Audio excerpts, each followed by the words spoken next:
اب سورہ القلم کی آیت ریپیٹ ہو رہی ہے تو اس کو تو آپ کہہ سکتے ہیں سنیں گے اور پڑھیں گے اور مطلب دیکھیں گے تو آپ کو سمجھ آ جائے گا کہ اس کو ریپیٹ کرنے کا کیا مقصد ہے. وہ اتنی دفعہ ریپیٹ نہیں ہوئی جتنی دفعہ سورہ رحمان کی آیت ریپیٹ ہوئی ہے.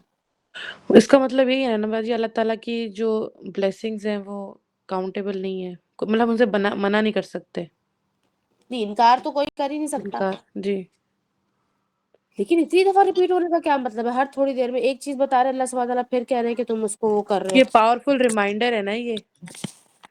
پر کیوں ایسے ریمائنڈ کی ہے؟ اللہ سبحانہ تعالیٰ بار بار کہہ ہی رہے ہیں، وہ ریمائنڈر اور بھی ہے. یہ ہے کہ اللہ تعالیٰ نے جو بھی نعمتیں بنائی ہیں انسان اس پر غور و فکر کرتا رہے، اسے سمجھتا رہے اور اللہ کی قدرت پہ شکر ادا کرتا رہے. کرے. کہ یہ آیت ریپیٹ بار بار ہوئی ہے کہ انسان اپنی عقل کو استعمال کرے اور دیکھے کہ میں اللہ تعالیٰ نے کتنی زیادہ جو نعمتیں مجھے وہ عطا کی ہیں، مثلاً ہر طرح کی، بارش کی، دھوپ کی، چھاؤں کی، ہر زندگی کی. یہ اللہ تعالیٰ بتا رہے ہیں کہ میں نے اپنے بندے پہ کتنا رحم کیا ہے، کتنا احسان کیا ہے. اب 1 2 4 10 نہیں کہ ان گنت نعمتیں ہیں، بندہ پھر بھی نہ شکر ہے. انسان بھولنے والی چیز ہے، انسان بھول جاتا ہے. اللہ تعالیٰ نے ایک ایک دو دو آیتوں کے بعد کچھ کیٹیگرائز کے بعد انسان کو بار بار یاد دلایا، غور و فکر کرنے کی دعوت دی ہے کہ غور کرو. جو چیزوں کا نام جس طریقے سے لیا گیا، جیسے میں آیت نمبر 11، میں نے پرسوں کا سیشن تو نہیں لیا لیکن میں نے جو اپنی اسٹڈی پہ آیت نمبر 11 کی تھی، تو جب میں نے اسٹارٹ کیا تو مجھے لگا تھا کہ کھجور کا ایک درخت غلاف والا، لیکن جب میں نے اس کو سرچ کیا نا تو وہ کافی ڈیپ میننگز تھے. تو اس حساب سے مجھے لگتا ہے، میں نے آگے نہیں گئی، میری خود کی ریسرچ بھی آیت نمبر 13 تک ہے، لیکن جتنی ڈیپ وہ میننگز تھے تو اسی لیے اللہ تعالیٰ بار بار انسان کو ڈفرینٹ چیزوں کا یاد دلا کے کہہ رہا ہے کہ یہاں پہ بھی غور کرو، تمہیں اللہ دکھے گا. یہاں پہ بھی غور کرو، تم اس کی تخلیق میں اللہ کو ڈھونڈ سکتے ہو، تمہارا غور و فکر بڑھے گا تو محبت بھی بڑھے گی. مطلب اللہ دکھ رہا ہے، ظاہر ہے اس کی تخلیقات میں. تو شاید اس لیے تکرار کی گئی ہے کہ انسان بھولنے والی چیز ہے، اور ایک ایک چیز کو پوائنٹ کر کے اس کو بار بار یاد دلایا گیا. اچھا، اوکے. لیکن پھر جنتوں کا جب ذکر آیا ہے، جنت اور دوزخ کا بھی سورہ رحمان میں، تو پھر کیوں اللہ سے مانگنا؟ ہم نے تو نہیں دیکھی جنت.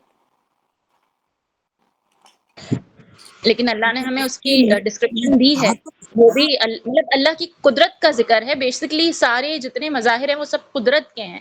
نعمت اور رحمت ایک الگ وہ ہے، تقریباً پوری اللہ کی قدرت یہاں پہ، تو وہ اللہ کی قدرت نہیں آتی، اللہ کی بناوٹ میں ہی جنت اور جہنم آتے ہیں. اس کا ڈسکرپشن ہم نے قرآن میں ہی پڑھا ہے، حدیثوں سے ہمیں اور جس معلوم ہوا نعمت ہے. کو بھی ہم نے دیکھا نہ ہو، اور جس ایکسپیرئنس نہیں جس چیز کو ہم نے ایکسپیرئنس نہ کیا ہو، وہ ہماری نعمت تو نہیں ہے. فار ایگزامپل اگر ہم دیکھ رہے ہیں کہ کسی کے پاس بہت علم ہے، ہم کہہ رہے ہیں اس کے پاس وہ نعمت ہے، لیکن اس کی نعمت کے لیے ہم تو شکر ادا نہیں کر سکتے نا.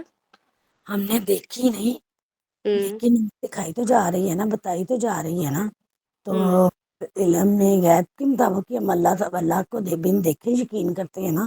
تو جو اللہ بات کر رہے ہیں کہ جنتیں ہے میرے پاس نہیں ہے، اس طرح مطلب تخت ہے، ساری چیزیں ہیں، چاہے دیکھی نہیں ہے لیکن جو اللہ فرما رہے ہیں ہمیں اس پہ یقین تو ہے نا. باقی ایک جگہ یہ بھی پڑھا تھا کہ جنت اور جہنم جو فزیکلی ہوں گی وہ تو یوم آخر کے بعد ہوں گی. مجھے نہیں پتا میں نے کہاں ریسنٹلی کہیں کسی اس میں ہی پڑھا تھا یا سنا تھا کہ ایک طریقے سے ہماری زندگی میں ہی جنت اور جہنم کا سلسلہ شروع ہو جاتا ہے. مطلب عکاسی کر رہی ہوتی ہیں کہ ہم کیا کر رہے ہیں اور کہاں ہیں، تو وہ عکاسی کر رہی ہیں کہ جنت اور جہنم کیا ہے. اور جنت ایز سچ فزیکلی جنت تو وہ ہے نا جو ہمارے اعمال کا انجام ہوگا، یا جنت اور جہنم ہمارے اعمال کا رزلٹ ہے، جو ہماری محنت کا پھل.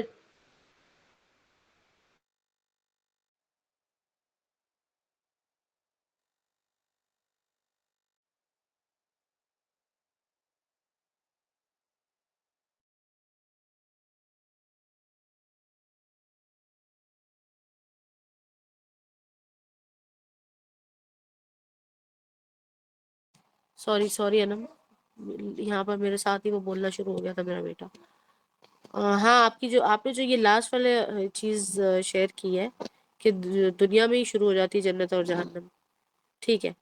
اچھا سورہ رحمان سے پہلے یہی بات ہے، یہی وجہ ہے، اب میں آپ لوگوں کو بتاتی ہوں. میں ابھی بھی یہ کہنا چاہ رہی ہوں کہ اس بات کا یہ جو سوال میں نے کیے، یہ سوال میں نے اس لیے پھینکا ہے آپ لوگوں کی طرف، تاکہ آپ لوگوں کی طرف سے بھی کچھ لوگوں کو جس پہ اگر اپروچ ہوتی ہے تو اچھی بات ہے. میرا خود کا ذاتی یہ سوال ہے، سالوں ہو گئے مجھے ذہنی طور پر کوئی چین نہیں آیا، اس سوال کا کوئی جواب مجھے سمجھ ہی نہیں آتا. ٹھیک ہے، اب آپ لوگوں کو میں ایک بات آج یہاں سمجھا دیتی ہوں کہ قرآن کو اس کے سیکوینس کے ساتھ پڑھنا یا پھر سیکوینشل صورتوں کو ایک ساتھ پڑھنا اسی لیے ضروری ہے کہ ان کا تعلق آپ کو پیچھے اور آگے صورتوں میں، اور اسی طرح سے آیتوں کا تعلق آگے اور پیچھے سمجھ آ جاتا ہے. جیسے کہ ایک آیت میں آنے والا کوئی بھی ضمیر یا پروناؤن پیچھے آنے والے کسی اسم کی طرف نشاندہی کرتا ہے. اسی طرح سے قرآن میں آنے والے واقعات یا قرآن میں آنے والی انفارمیشن پیچھے کسی صورت کے ساتھ، پیچھے سے مطلب ہے ڈائریکٹ اس کی پیچھے یا اس کی اگلی والی صورت، اس کو آپس میں ایک دوسرے کو وہ کمپلیمنٹ کرتے ہیں. اب آپ کو میں بتاتی ہوں، سورہ رحمان سے پہلے دیکھیں کون سی سورہ ہے، سورۃ القمر ہے. سورۃ القمر میں بھی سیم پیٹرن دیکھا گیا ہے کہ ایک آیت ہے جو کہ بار بار ریپیٹ ہوتی ہے، اور وہ آیت کیا ہے؟ اعوذ باللہ من الشیطان الرجیم، بسم اللہ الرحمن الرحیم، وَلَقَدْ يَسَّرْنَا الْقُرْآنَ لِلذِّكْرِ فَهَلْ مِن مُدَّكِرٍ. یہ آیت کئی دفعہ آئی ہے، اچھا 31 ٹائمز نہیں آئی، یہ کم آئی ہے، لیکن یہ بار بار ریپیٹ ہوتی ہے. اس آیت کا مطلب ہے کہ بے شک یا پھر تحقیق ہوگی کہ بات تو پکی ہے کہ یہ ذکر ہم نے نازل کیا ہے، یا پھر یہ قرآن ہم نے آسان بنایا ہے.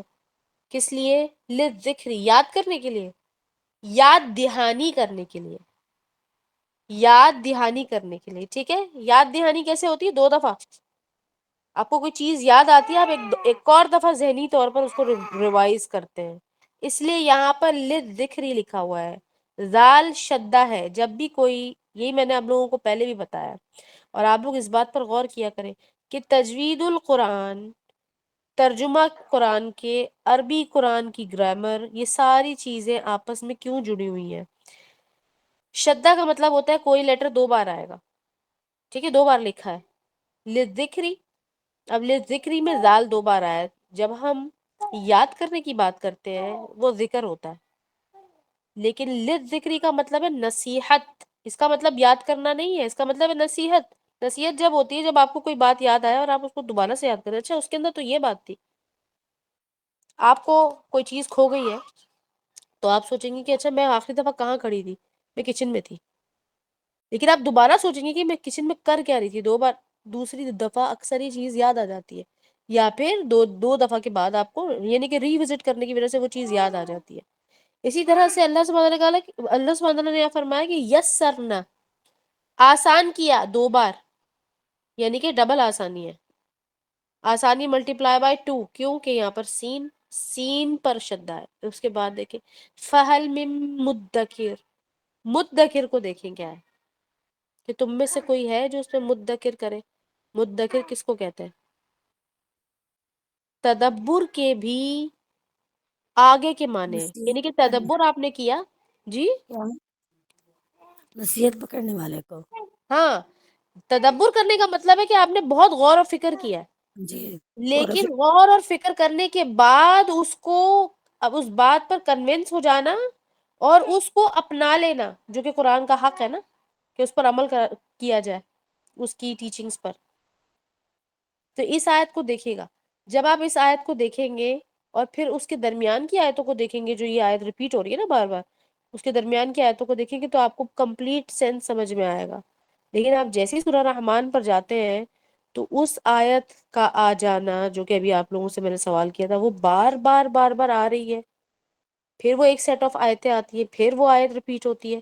اس پر میرا خیال ہے کہ بہت زیادہ ہمیں غور کرنے کی ضرورت ہے، اور ہماری ریسرچ اتنی نہیں ہے. مفسرین نے بھی جو تفسیر ہمارے سامنے پیش کی ہے اس کا تعلق کیونکہ احادیث سے ہے اور کیونکہ آلریڈی ایکوائرڈ علم سے ہے. ایکوائرڈ علم کا مطلب ہے کہ جو پیچھے سے چلا آ رہا تھا اسی کو آگے لے کر چلنا تھا. تو کیا ہوتا ہے کہ ریسرچ کے جو ایونیوز ہیں نا وہ اکثر کم ہو جاتے ہیں. ریسرچ کرنے میں کوئی مذائقہ نہیں ہے.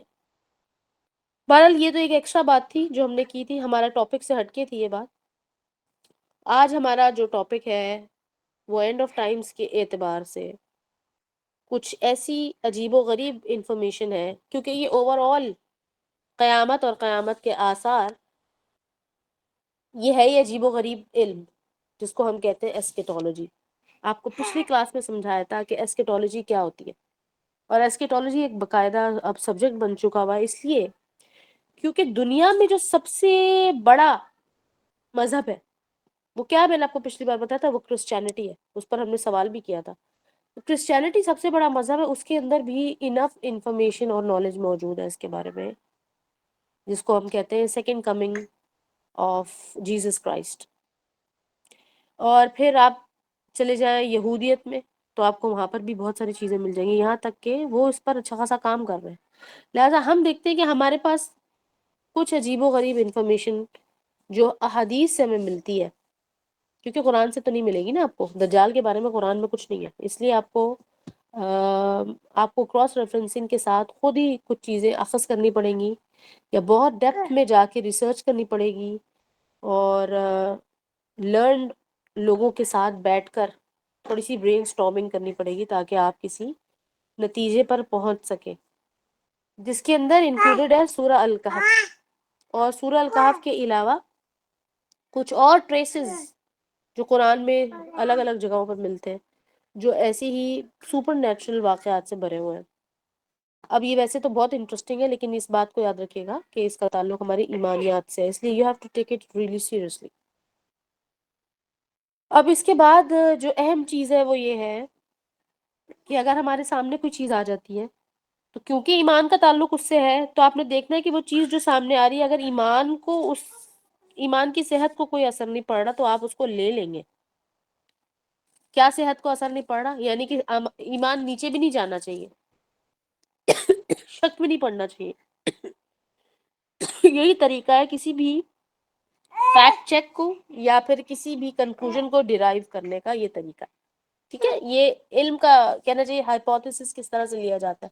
سائنٹیفکلی بھی اسی طریقے سے چیزوں کو چیک کیا جاتا ہے، تھیوریز کو چیک کیا جاتا ہے، یا کوئی آبزرویشن بنائی جاتی ہے اور پھر اس کو ایکسپیریمنٹ کیا جاتا ہے. ٹھیک ہے، آج ہم ایک فیکٹ چیک کریں گے جو کہ تقریباً سبھی لوگوں نے کسی نہ کسی حد تک تو وہ سنا ہی ہوگا، لیکن ہم دیکھتے ہیں کہ اس کا تعلق آخر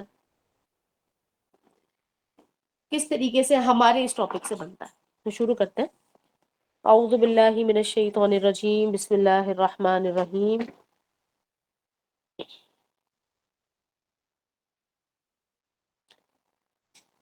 الحمد لله نحمده ونستعينه ونستغفره ونعوذ بالله من شرور أنفسنا ومن سيئات أعمالنا، من يهده الله فلا مضل له ومن يضلل فلا هادي له، وأشهد أن لا إله إلا الله وحده لا شريك له وأن محمدا صلى الله عليه وسلم عبده ورسوله.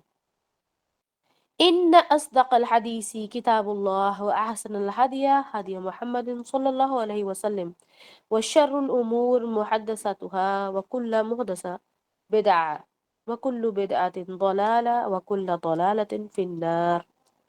أما بعد، یہ جو پچھلا حصہ میں نے آپ کے سامنے کہا ہے، اس کا مقصد یہ ہے کہ بے شک جو رسول اللہ صلی اللہ علیہ وسلم کی طرف سے حدیث آئی ہے اور جو کتاب اللہ کی ہے، اس میں کی گئی بات ہی اصل حقیقت اور سچ ہے، اور اس کے علاوہ جتنی بھی چیزیں ہیں وہ سب کی سب شر ہے، اور جتنا بھی شر ہے وہ بدعت کرواتا ہے، اور جو بدعت ہے وہ سب کی سب بھٹکانے والے معاملات ہیں، اور جتنی بھی بھٹکانے والی باتیں ہیں وہ آپ کو جہنم میں لے جائیں گی.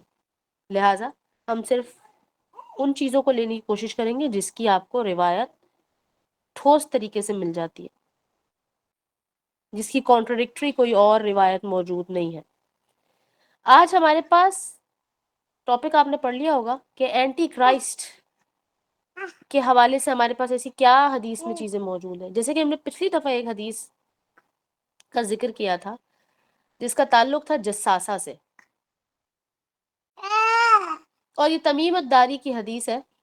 تمیم الداری کی اس حدیث کے بارے میں، جو کہ مسلم کی حدیث ہے، اس کے بارے میں تو کوئی خاص شک موجود نہیں ہے، لیکن کتنے لوگوں نے اس کو روایت کیا اس کے بارے میں شک موجود ہے. اس لیے کہ رپورٹڈلی تمیم الداری ہی ایک اس گروپ میں ایک واحد شخص تھے، کہہ سکتے ہیں آپ، رپورٹس کے مطابق. رپورٹس کیونکہ ضروری تو نہیں نا کہ پوری ہوں، تو اس رپورٹ کے مطابق تمیم الداری ایک واحد شخص تھے کہ جنہوں نے اسلام قبول کر لیا، اور اس سے پہلے وہ کرسچن تھے. اور پھر انہوں نے ایک واقعہ بیان کیا اور رسول اللہ صلی اللہ علیہ وسلم نے اس کی تصدیق کی اور سن لیا. اب اس کے اندر مزید کراس چیک کی تو ضرورت نہیں. اگر اس کے حوالے سے کسی کو کوئی سوال کرنا ہے تو پھر وہ ضرور کر لے. اب یہ واقعہ تو بہت پرانا ہے. اب اسی طرح کا ایک واقعہ رسول اللہ صلی اللہ علیہ وسلم کے زمانے میں پیش آیا. واقعہ حرہ ایک واقعہ، اس کو یاد رکھیے گا، اس کو چیک کیجئے گا جا کر بعد میں. اس کو صرف اور صرف اس وقت میں آپ کے سامنے یہ لفظ بتا رہی ہوں، اور یہ ہمارا جب سیشن اینڈ ہو جائے گا تو ٹورڈز دی اینڈ آپ کو اس کا سراغ ملے گا، کہ یا پھر اس کے بارے میں سمجھ لیجیے کہ انفارمیشن اکٹھا کرنے کی ضرورت پڑے گی. تو واقعہ کچھ ایسا ہے کہ رسول اللہ صلی اللہ علیہ وسلم نے جب دجال کی خبریں دینا شروع کی، روایتیں آنا شروع ہوئی رسول اللہ صلی اللہ علیہ وسلم کی طرف سے دجال کے بارے میں، تو صحابہ کرام رضی اللہ تعالیٰ عنہم اس کے بارے میں بہت زیادہ محتاط ہو گئے اور بہت زیادہ کیوریس بھی ہو گئے کہ یہ کیا واقعہ ہے. جبکہ رسول اللہ صلی اللہ علیہ وسلم نے یہ فرمایا کہ مجھ سے پہلے جتنے بھی نبی آئے ہیں انہوں نے اس کے بارے میں ضرور بتایا ہے، ضرور خبر دی ہے. تو اب جو نشانیاں رسول اللہ صلی اللہ علیہ وسلم نے بتائیں، جیسے کہ ہم سب جانتے ہیں کہ وہ ایک دجال ہے، اور وہ کانا دجال ہے، اور وہ یہودیوں کی فیملی میں پیدا ہوگا. تو رسول اللہ صلی اللہ علیہ وسلم نے جو کچھ خبریں بہت اوتھینٹسٹی کے ساتھ ہم تک پہنچائی ہیں، ان میں سے ایک بات یہ تھی کہ وہ یہودیوں کے گھر میں پیدا ہوگا، اور یہ کہ اس کی ایک آنکھ ہوگی، اور جو دوسری آنکھ ہوگی وہ پروٹروڈنگ آئی ہوگی، یعنی کہ اس کے اوپر سکن ہوگی. اور وہ سکن کیسی ہوگی کہ جیسے کہ انگور ہوتا ہے نا، جسے ایسا لگتا ہے کہ بس پھٹنے ہی والا ہے. یہی لفظ حدیث میں استعمال ہوا ہے. ٹھیک ہے، بلجنگ آئی ہے لیکن وہ کلوزڈ ہے، تو بیسیکلی اس کی فنکشنل آئی صرف ایک ہی ہے. اور وہ پیدائشی طور پر کانا ہوگا، یہ بھی حدیث کے اندر ہمیں پتہ چلتی ہے بات. پیدائشی طور پر ہوگا، کسی اور وجہ سے بعد میں ہو نہیں جائے گا، وہ پیدائشی طور پر ہوگا. ایک آنکھ کا مطلب یہ نہیں کہ اس کی ایک ہی آنکھ ہوگی، آنکھیں تو دو ہی ہوں گی، لیکن آپ کو پتہ ہے کہ کچھ کانجنیٹل ایشوز کے ساتھ بھی کچھ لوگ پیدا ہوتے ہیں نا، تو یہ اس طرح کا معاملہ ہے.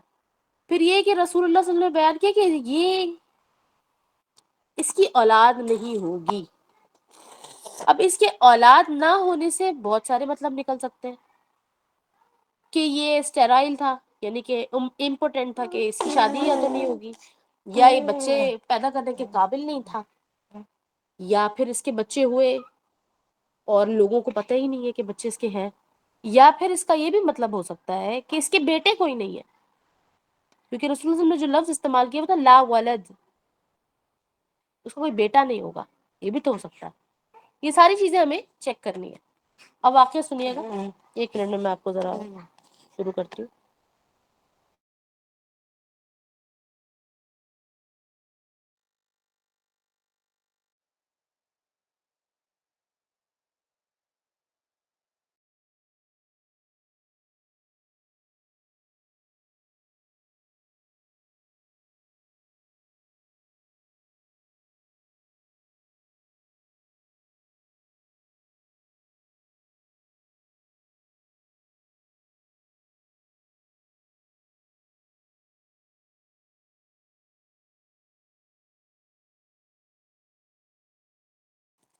ہاں جی،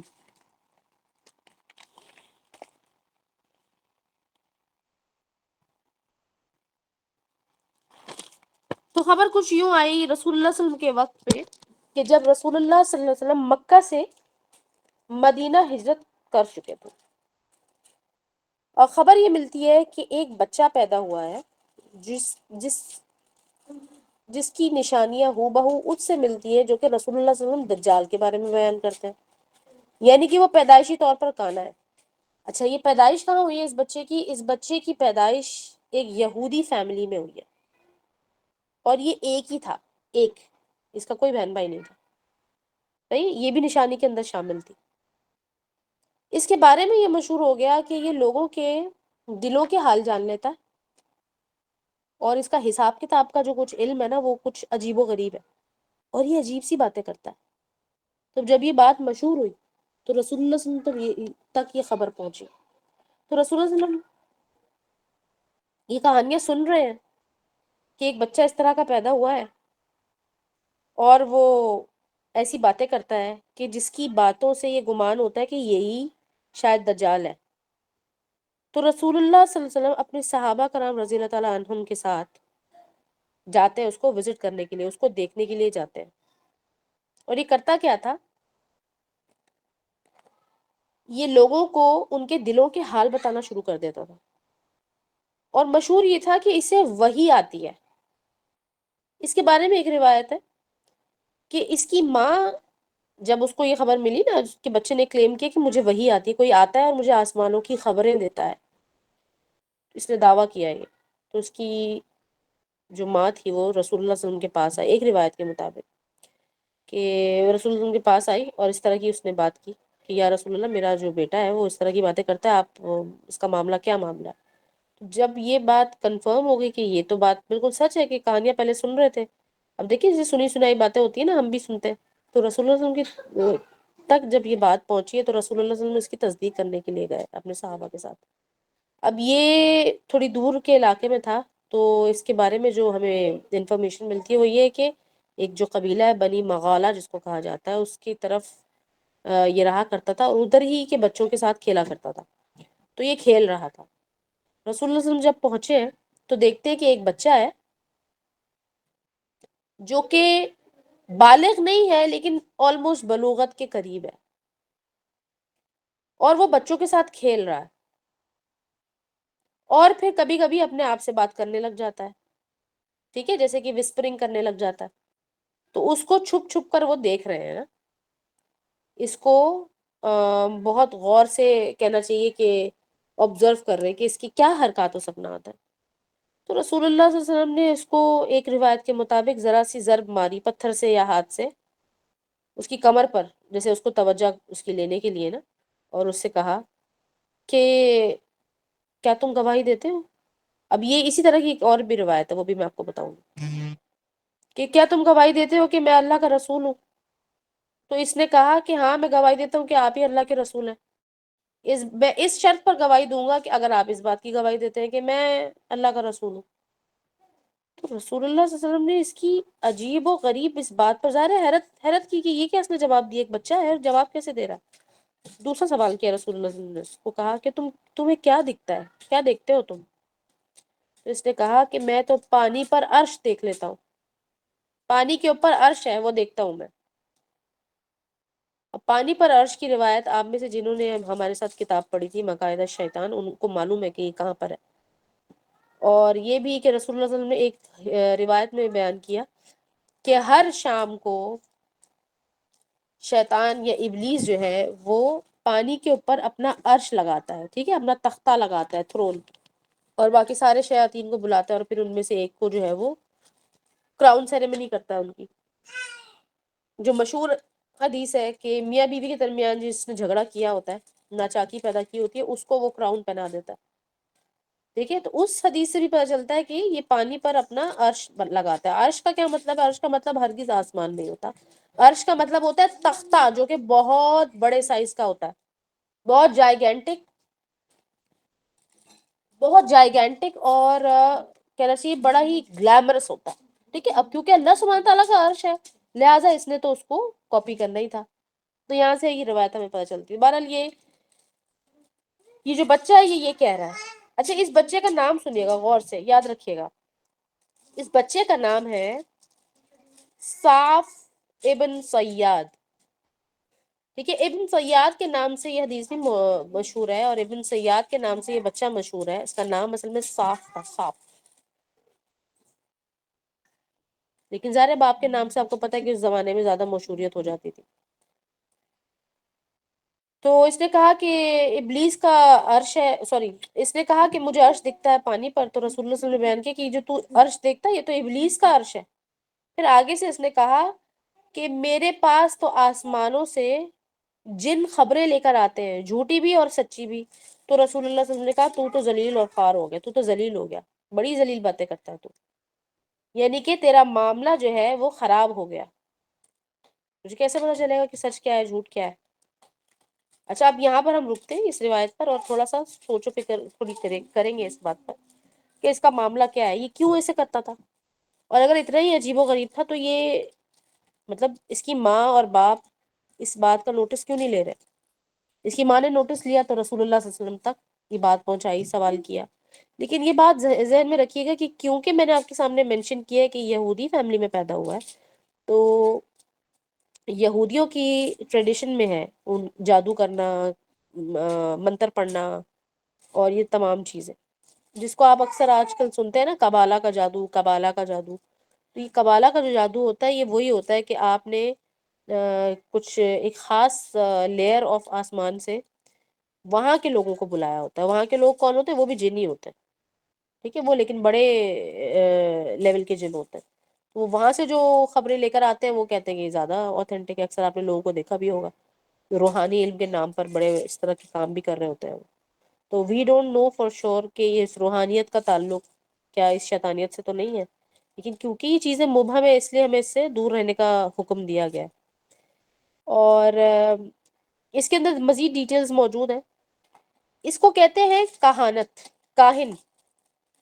کاہن کہتے ہیں پامسٹری وغیرہ کو، پریڈکشنز کرنے کو، نیومرولوجی، کیلکولیشن، حساب کتاب کرنے کو. ٹھیک ہے، کوئی حساب کتاب کرنا اور اس حساب کتاب کے ذریعے سے فیوچر کا پتہ لگا لینا. اب ایسا ہی ایک واقعہ سورہ الکہف میں بھی ملتا ہے ہمیں، جو کہ خضر علیہ السلام کے نام سے ہم جانتے ہیں کہ وہ بھی اسی طرح کے حساب کتاب لگا، انہیں فیوچر کا پتہ چل جاتا تھا، ان کے پاس حساب کتاب کا علم تھا. پھر اسی طرح کا ایک واقعہ آپ کو ملے گا سلیمان علیہ السلام کے دربار میں، جبکہ ایک شخص موجود تھا جو کہتا ہے کہ میں آپ کے پلک جھپکنے پر یہ سبا کا تخت اٹھا کر لے آؤں گا. ملکہ سبا جو تھی اس کا تخت اٹھا کر لے آؤں گا، اور وہ لے آتا ہے کیونکہ اس کے پاس کتاب کا علم تھا. اس کا ریفرنس بھی آپ کو میں نے لاسٹ ٹائم دیا تھا. تو اس کا مطلب ہے کہ حساب کتاب کا کوئی علم جو ہے وہ چلا تو آ رہا ہے پہلے سے نا، کیونکہ رسول اللہ صلی اللہ علیہ وسلم سے پہلے جو بہت رائج تھا وہ تھا یہودیت.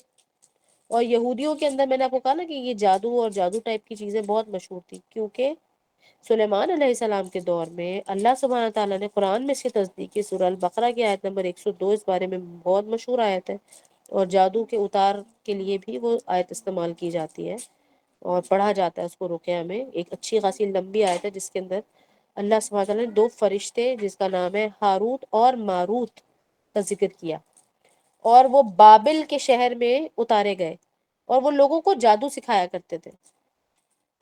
تو وہ بابل کا شہر کیا ہے؟ بیبیلون، آج کل جو ہے بیبیلون. اور ہاروت اور ماروت اللہ کی طرف سے اپوائنٹڈ 2 فرشتے تھے، اور وہ سکھانے سے پہلے کہہ دیتے تھے کہ اگر تم نے یہ سیکھا تو تم کافر ہو جاؤ گے.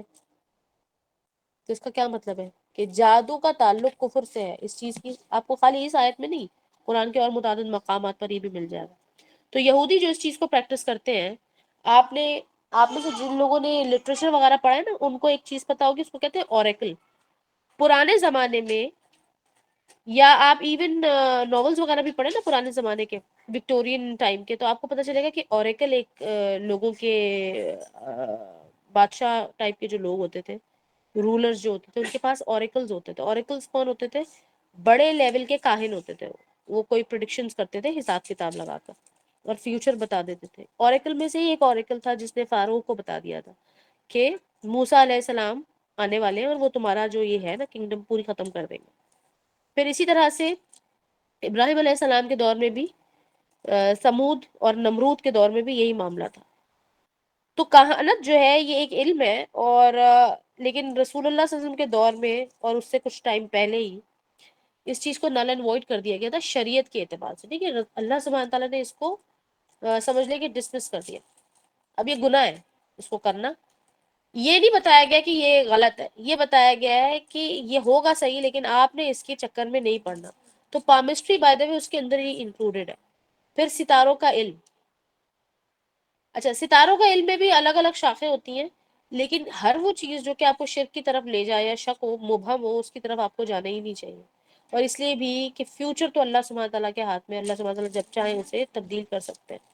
لیکن ایسا بھی تو ہوتا ہے کہ جو ہم چیزیں سنتے ہیں, پڑھتے ہیں, ہم دیکھتے ہیں کہ وہ ہو گئی ہیں. پچھلے سیشن میں جو ہمارا ٹیوزڈے کا یہ اینڈ آف ٹائمز کے حوالے سے جو سیشن تھا, اس میں نے آپ کو بتایا تھا کہ کس طرح سے لوگ پریڈکشنز وغیرہ کر رہے ہیں اور باقاعدہ ٹاک شو پہ بیٹھے ہوتے ہیں, مطلب گھنٹوں گھنٹوں گھنٹوں یہ چلتا رہتا ہے.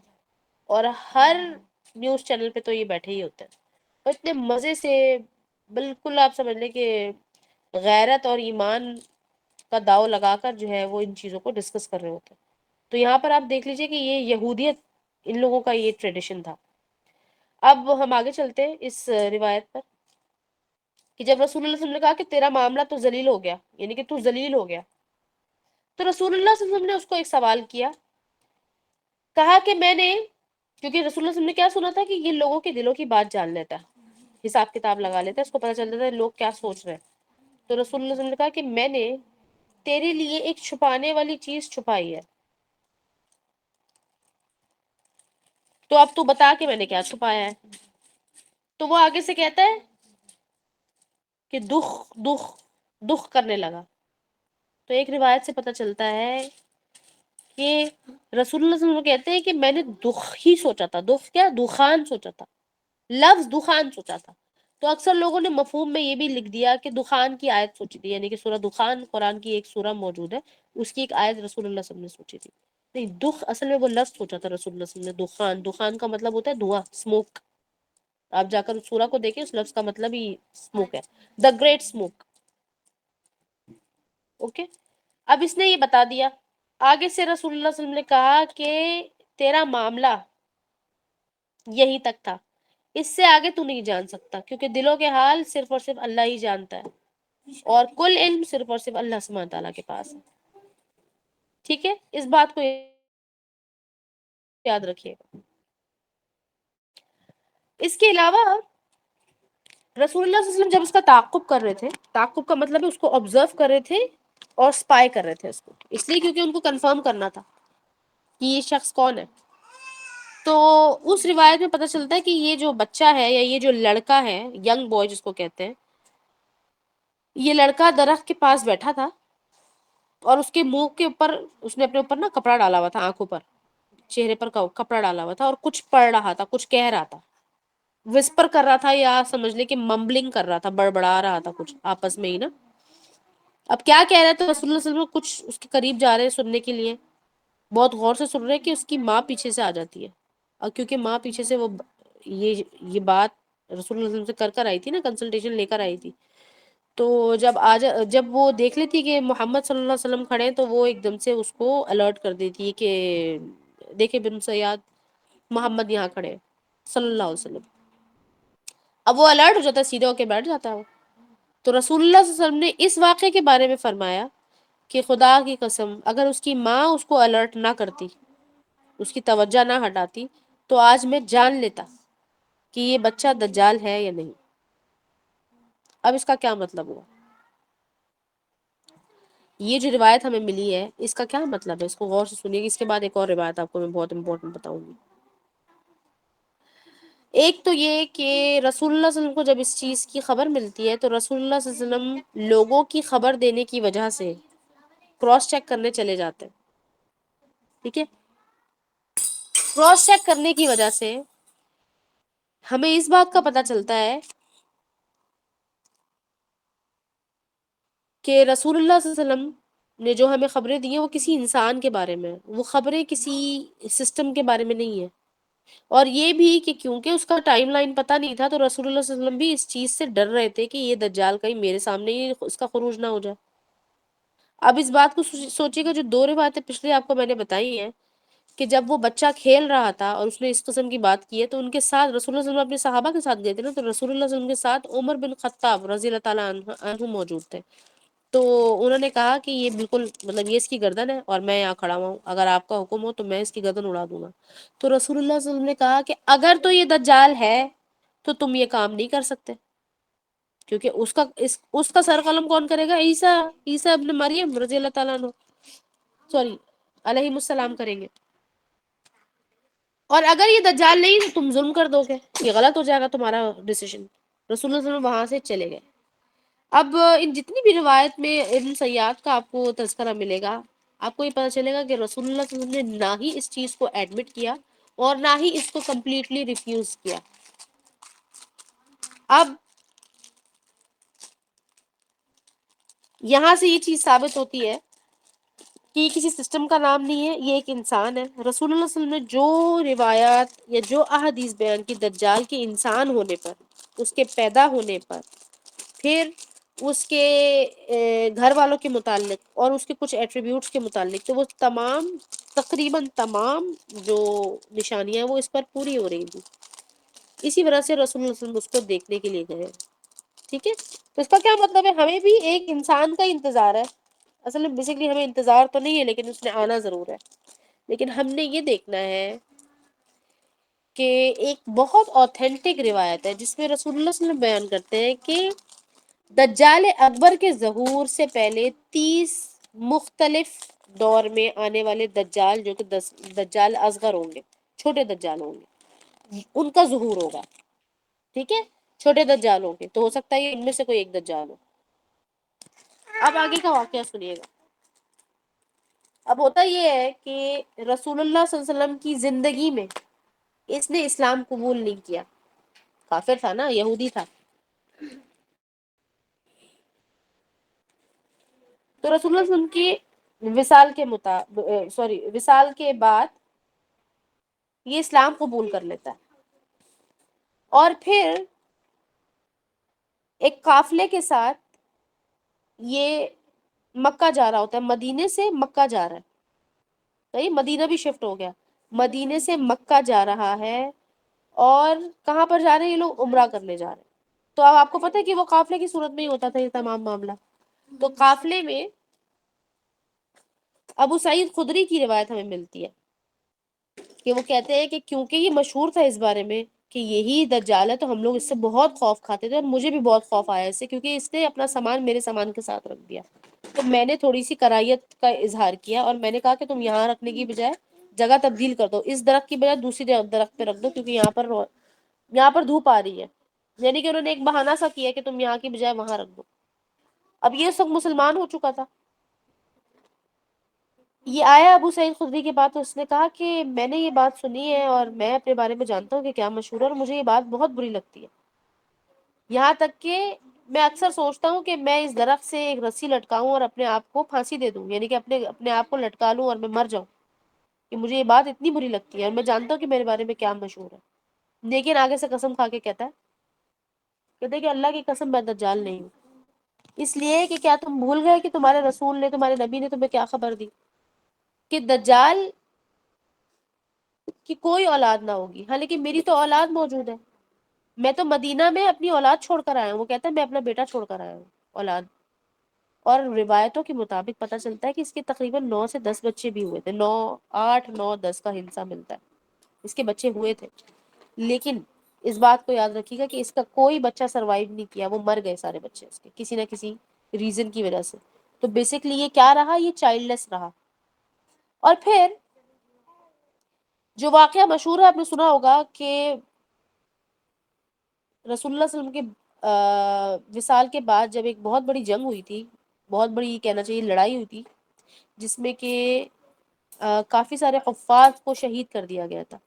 اس لڑائی میں اس نے جہاد بھی کیا، جہاد میں بھی حصہ لیا اس شخص نے. لیکن اس جہاد کے بعد، جس کو ہم کہتے ہیں واقعہ حرہ، میں نے آپ کو بتایا تھا شروع میں، یہ لفظ یاد رکھیے گا، اس کے بعد اس کا کوئی سراغ نہ ملا. اس کے بچوں کا پتہ چلا کہ وہ مر گئے، اس کی بیوی کا بھی انتقال کا پتہ چلا، نہ ہی اس کی لاش ملی اور نہ ہی اس کا کوئی اور سراغ ملا اس کے زندہ رہنے کا یا اس کے مر جانے کا.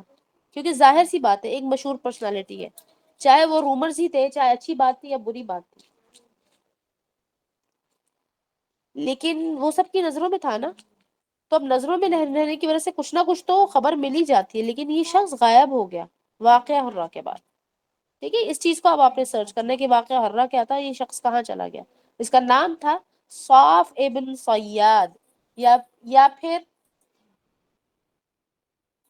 صاف ابن سعید بھی کہا جاتا ہے، صیاد زیادہ مشہور ہے. اچھا، اب ابو سعید خدری کی روایت پر آتے ہیں کہ جب وہ خوف کھانے لگے اس کی موجودگی سے، تو یہ آتا ہے اور کہتا ہے کہ میرا تو یہ دل کرتا ہے یہ باتیں سننے کے بعد کہ میں اپنے آپ کو پھانسی لگا لوں. کیا تمہارے نبی نے تمہیں فنا فنا خبر نہیں دی؟ میرا تو بیٹا بھی ہے اور میں مدینہ میں اپنا بیٹا چھوڑ کر آیا ہوں، اور پھر یہ بھی تمہارے رسول نے کہا تھا کہ وہ تو کافر ہوگا، دجال کافر ہوگا، میں تو کافر نہیں ہوں، میں تو مسلمان ہوں. یاد رہے گا کہ یہ صحابی نہیں تھا، یہ صحابی نہیں ٹھہرا، کیونکہ رسول اللہ صلی اللہ علیہ وسلم کے وصال کے بعد اس نے اسلام قبول کیا تھا روایت کے مطابق. اللہ عالم.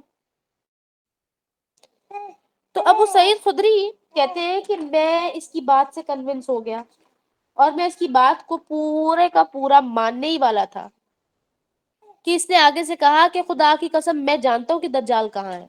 آگے سے اینڈ پہ اس نے یہ کہہ دیا کہ میں جانتا ہوں کہ دجال کہاں ہے، اس کے ویئر اباؤٹ، اس کا علاقہ بھی میں جانتا ہوں، اس کی خبریں میرے پاس ہیں، اور میں اگر چاہوں تو اس سے ملاقات بھی کر سکتا ہوں. اس نے یہ بات کہی. تو جب اس نے یہ کہا نا تو ابو سعید خدری نے پھر اس کو جو ہے وہ کہا کہ بھئی تیرا تو ذلیل ہوا، تو خوار ہوا، تو ذلیل ہوا، کہہ کر وہاں سے نکل گئے. اور اس کے بعد پھر واقعہ حرہ میں جبکہ اس بات کی شہادت ملتی ہے کہ اس نے جہاد کیا. جہاد کیا کا کیا مطلب ہے؟ ظاہر سی بات ہے یہ مسلمانوں کی پارٹی سے تھا، مسلمانوں کی سائڈ پر تھا نا یہ. لیکن اس کے بعد یہ شخص غائب ہو گیا.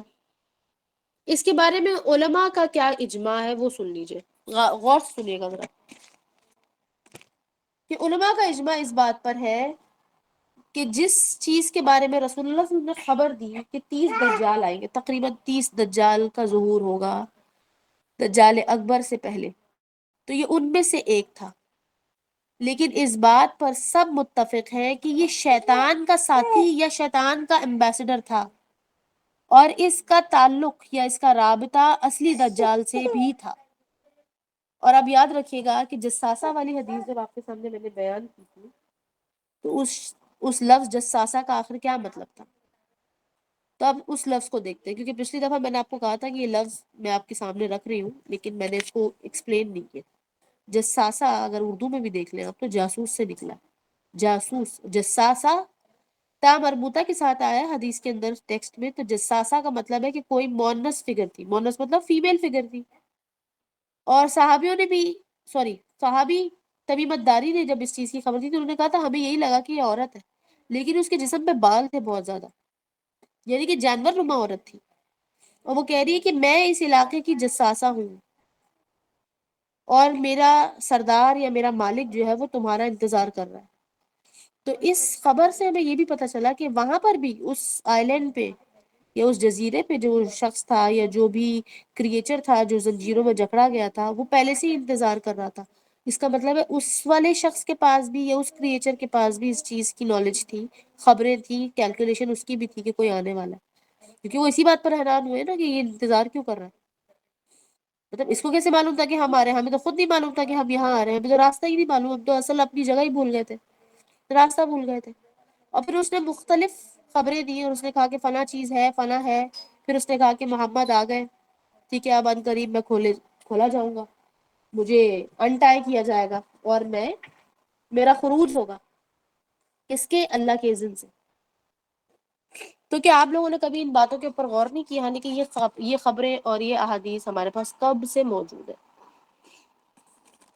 ہم کیونکہ بات ایسکیٹولوجی کی کر رہے ہیں، اینڈ آف ٹائمز کی بات کر رہے ہیں ہم، اور ہم اس کو تھوڑا سا ایکسپلور کرنے کی کوشش کر رہے ہیں، تو ہمیں یہ پتا ہونا چاہیے اچھے سے کہ اگر دجال نہیں بھی ہمیں مل رہا تو کہیں 30 دجالوں میں سے کوئی دجال تو نہیں مل رہا ہمیں. جو لوگ اس بات کو گواہی کے ساتھ اور تصدیق کے ساتھ کہہ رہے ہوتے ہیں کہ یہ دور دجالی دور ہے اور دجال آنے ہی والا ہے. اور پچھلے سیشن میں نے آپ کو بتایا تھا کہ کس طریقے سے جب ایک خاص ستارے کا ظہور ہوا تو رسول اللہ صلی اللہ علیہ وسلم اس کی بھی خبر دے کر گئے تھے کہ اس کو اگر اس کو مارک کرے تو وہ تقریباً 100 سال اس بات کو بھی ہو گئے. کہ آخر کا دور شروع ہو گیا، وہ اٹ مارکس، ٹھیک ہے. اور آخری، سب سے آخری جو نشانی ہوگی نا وہ ہوگی دابۃ الارض. اب جو 10 بڑی نشانی ہے قیامت کی وہ ابھی ہم نے ڈسکس نہیں کی ہے، نہ ہی ہم نے اس کی کوئی حدیث ابھی پڑھی. فی الحال آپ کو صرف اور صرف ٹیزرز دیے جا رہے ہیں کہ یہ جس کو ہم دجال کے طور پر جانتے ہیں، یا دجالی فتنہ، یا دجال کے اور کتنے چھوٹے چھوٹے بڑے بڑے فتنے ہوں گے جو ہماری نظروں سے گزر رہے ہیں، یا ہم اس سے گزر رہے ہیں، یا ہم اس کی نشاندہی کر پا رہے ہیں، کہ ہمیں پتہ چل رہا ہے کہ یہ وہی معاملات ہیں. کیونکہ اور باقی جو چیزیں نا وہ مائنر ہے، میجر چیزیں تو یہ ہیں، جس کے اندر آپ کو میں ایک پچھلے کوئی 2 ڈیکیڈ سے چلتا ہوا ایک کانسیپٹ یہاں پر بتانا چاہتی ہوں. کہ کہا گیا کہ ٹی وی اور یہ جو لیٹسٹ ٹیکنالوجی ہے اس کا تعلق دجال سے ہے، یا یہی دجال ہے. دجال ایک انسان نہیں ہے، دجال ایک سسٹم کا نام ہے. تو آج ہم نے اس سوال کے جواب کو دیکھا کہ دجال کیا ایک سسٹم کا نام ہے یا کسی انسان کا نام ہے. دجال ایک انسان کا نام ہے، اور اس کا نام آپ کو اچھے سے پتا ہے کہ کیسا ہوگا. اصل نام تو اس کا دجال نہیں ہوگا نا، دجال تو رسول اللہ صلی اللہ علیہ وسلم نے اس کے لیے استعمال کیا. پھر یہ کہ اس کے پاس مختلف قسم کی فیوچر کی پریڈکشنز بھی ہوں گی جو کہ آلموسٹ ٹھیک ہوں گی. اور اب جب ہم ایسی باتیں سنتے ہیں اور پڑھتے ہیں، یا ہمیں ایسا کوئی شخص ملتا ہے تو ہم کہتے ہیں کہ دیکھو ذرا اس کی بات تھی بالکل صحیح ہو گئی، تو سچ ہو گئی، اس نے کیسے حساب لگایا. پھر وہ شخص کہتا ہے کہ نہیں میرے پاس تو فلاں چیز کا علم ہے. آپ نہیں جانتے کہ اس کے پاس جو علم ہے وہ دجالی ہے، یعنی کہ شیطانی علم ہے، یا واقعی روحانی علم ہے، واقعی اللہ کی طرف سے دی گئی کوئی چیز ہے. کیونکہ اکثر ایسا ہوتا ہے کہ جب اللہ سبحانہ تعالیٰ کسی کو یہ گفٹ دیتے ہیں تو اللہ سبحانہ تعالیٰ کی طرف سے دی گئی، یعنی کہ رسول اللہ صلی اللہ علیہ وسلم کی طرف آئی گئی وحی کا بھی کوئی ٹائم نہیں تھا. رسول اللہ صلی اللہ علیہ وسلم بھی یہ نہیں کہہ سکتے کہ ٹھیک ہے ابھی میں جا رہا ہوں اور ابھی تمہیں چیک کر کے ابھی میں کیلکولیٹ کر کے تمہیں بتاتا ہوں کہ اللہ سبحانہ تعالیٰ اس کے بارے میں کیا کہیں گے. رسول اللہ صلی اللہ علیہ وسلم بھی صرف صبر کرتے تھے اور انتظار کرتے تھے.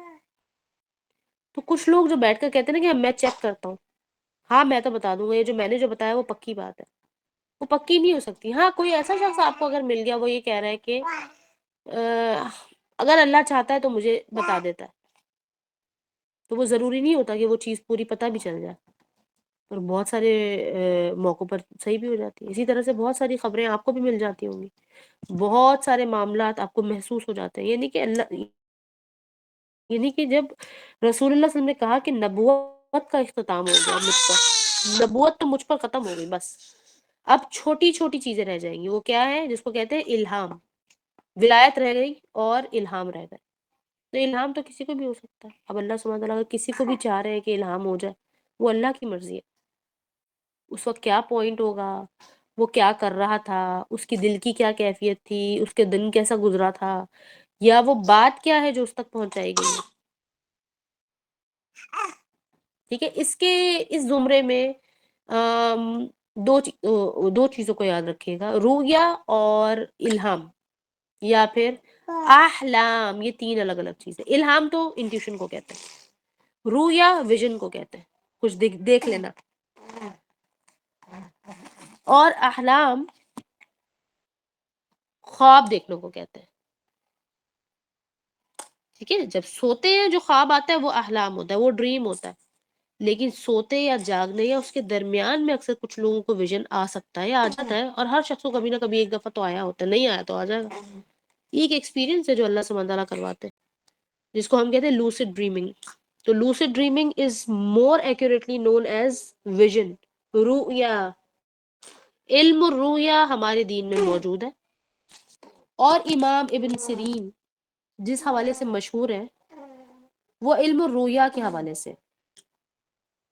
اسی لیے انہوں نے کہا کہ جس کو کوئی شخص خواب سمجھ رہا ہے اس کی کچھ نشانیاں ہیں کہ اس نے کس وقت پہ دیکھا ہے، اس کی خود کی کیفیت کیا تھی، اس نے کھانا کیا کھایا تھا، اور وہ اس کی اعمال کی کیا حیثیت ہے، یعنی کہ اس کا دن کیسے گزرتا ہے، وقت کیا ہے اس کا دیکھنے کا، اس کے معاملات کیا ہے، اس کی ذہنی کیفیت کیا ہے. ایسا تو نہیں کہ اس کے دماغ میں کوئی خیال ہے، جو کہتے ہیں نا تخیل ہے، ایسا آئی تھی جو اس نے دیکھ لی.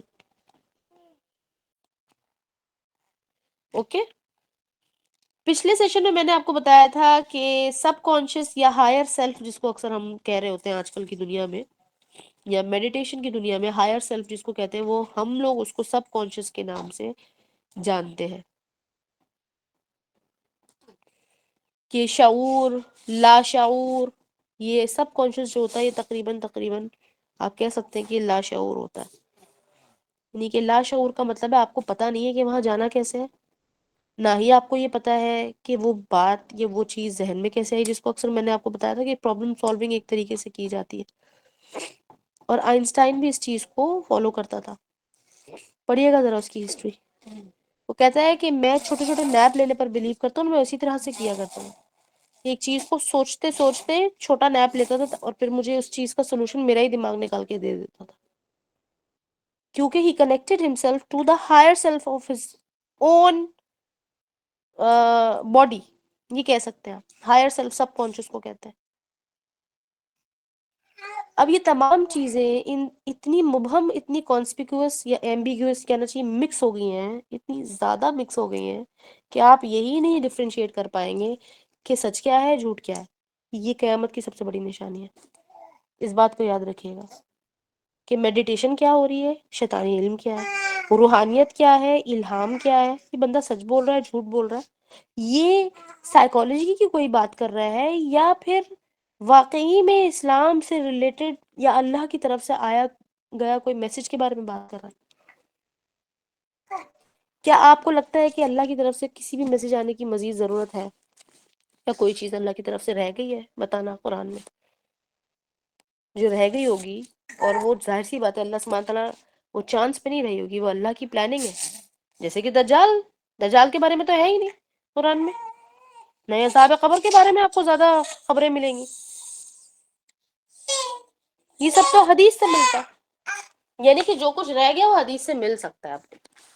لیکن ان تمام چیزوں کے اوپر غور کرنا یا اس کے اوپر توکل کرنا یہ سب کچھ درست نہیں ہے، چاہے وہ خبریں آپ کے لیے صحیح ثابت ہو جائیں، کیونکہ اس سے آپ کا ایمان جو ہے نا وہ ضائع ہو رہا ہے. اوکے، اسی لیے ہمارا یہ کام ہے کہ جو آتھینٹک روایتیں وہ ہمارے سامنے آ جائیں.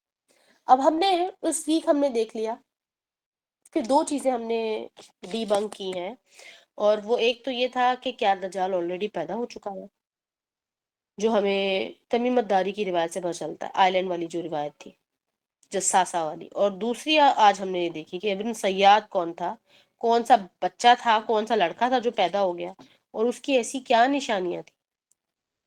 تو ابن سیاد کے نام سے بہت مشہور ہے یہ، لیکن اس کا نام آج سمجھ لیجیے، اس کا نام ہے صاف ابن سیاد. یاد رکھیے گا یہ بات، یہ انفارمیشن بہت زیادہ آسانی سے نہیں ملتی ہے نا، یہ تو ان کو ہی ملتی ہے جو پڑھیں گے یا پھر ریسرچ کریں گے. اب کہانت کو سمجھ لیا ہم نے کہ کہانت کیا ہوتی ہے، اور یہ یہودیت کے اندر پریویلنگ ٹریڈیشن ہے، ابھی بھی آج بھی یہی ہے. یہی وجہ ہے کہ سیٹنسٹ جو کلٹ ہے وہ بہت زیادہ بڑھ رہا ہے. پھر یہ کہ قبالہ جادو سے ریلیٹڈ دوسری چیزیں اڈاپٹڈ جو ہے وہ بہت بڑھتی جا رہی ہیں، چاہے وہ مسلمان کسی پہ کروا رہے ہو یا مسلمانوں پر کوئی کروا رہا ہو، یہ بہت عام ہوتی جا رہی ہیں. اور مطلب یہ کہ وہ ایک یہ 30 دجالوں میں سے ایک چھوٹا دجال تھا، ہاں مسلمان نہیں تھا یہ کہہ حقیقت، سکتے علماء اس بات پر جی متفق ہیں، علماء اس بات پر متفق ہیں. مطلب وہ حقیقت میں مسلمان نہیں تھا، صرف دکھا رہا تھا. نہیں ہاں، اس کے بارے میں جو اس زمانے میں یا اس دور میں جو صحابی رہ گئے تھے رسول اللہ کے وصال کے بعد، جی اور اس کے علاقے کے لوگ یہی مانتے تھے کہ یہ منافق ہے، اچھا صحیح ہے. مانتے یہ تھے. لیکن وہ اس کے بارے میں یہ بھی بہت اسٹرانگ رپورٹ ملتی ہیں کہ اس کا اسلام بہت اچھا تھا، اس کا دین بہت اچھا تھا، لیکن ہم نہیں تو جانتے کہ کیا غائب کہاں ہو گیا. ٹھیک ہے، اس کا کوئی سراغ نہیں ملا، یہ غائب ہو گیا، اس نے جہاد میں بھی حصہ لیا. جنم جی پھر تو ہم لوگ جو یہ آپ سنا مطلب آپ سے سیکھ رہے ہیں، پھر تو ہم ششو پنج میں پڑ گیا نا کہ وہ آیا مسلمان تھا یا چھوٹا دجال تھا. بالکل. اب کیونکہ وہ غائب ہو گیا تو معلوم ہی نہیں کہ کہاں ہے. ہو سکتا ہے وہ ہم نے جیسے ہم نے دیکھا تھا پچھلی روایت میں کہ وہ ایک نئی جگہ پر چلے جاتے ہیں جو کہ اس دنیا کے اندر سے کوئی اور دنیا نکل آئی، جس کو ہم کہتے ہیں نا فورتھ ڈائمینشن کہہ سکتے ہیں، یا پھر کوئی واٹ ایور ادر ڈائمینشن میں وہ لوگ چلے گئے تھے، ان کا پورا گروپ. پاک صلی اللہ علیہ وسلم تو نے ہو سکتا کہا ہے وہ بھی کہ ٹریول کر کے چلا گیا، ٹائم ٹریولر. یہ دیکھیے آپ نے یہ بھی بتایا نا کہ حضور پاک صلی اللہ علیہ وسلم نے بتایا کہ تم برباد ہو گئے، اور یہ حضرت وہ کون سے ہیں خدری جی ابو سعید خدری. ہاں، سعید خدری، انہوں نے بھی بتایا کہ وہ کہہ رہے تھے کہ تم برباد ہوگے. تو جب صحابی اور نبی کریم صلی اللہ علیہ وسلم یہ بات کہہ رہے ہیں تو ہم تو پھر یہی مانیں گے نا وہ منافق ہے، وہ مسلمان نہیں تھا. کہ اس کی باتیں سمجھ ہی نہیں آ رہی ہیں. جی لیکن یہ واقعہ بڑا مشہور تھا. ہاں جی، تمیم الداری نہیں، ابو سعید خدری والی روایت کے بارے میں بات کر رہی ہیں جو آج ہم نے شیئر کی.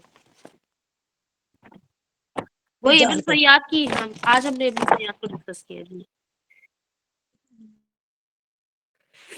اچھا دیکھیے گا کہ اب میں آپ کو 3 صحابیوں کے نام بتاتی ہوں، ان کو یاد رکھیے گا. ایک تو تھے عمر بن خطاب، جو ابھی آپ کے سامنے میں نے بتایا کہ انہوں نے کہا کہ رسول اللہ صلی اللہ علیہ وسلم کے ساتھ تھے، اور ایک نہیں تھے، ایک اور بھی صحابی ساتھ تھے.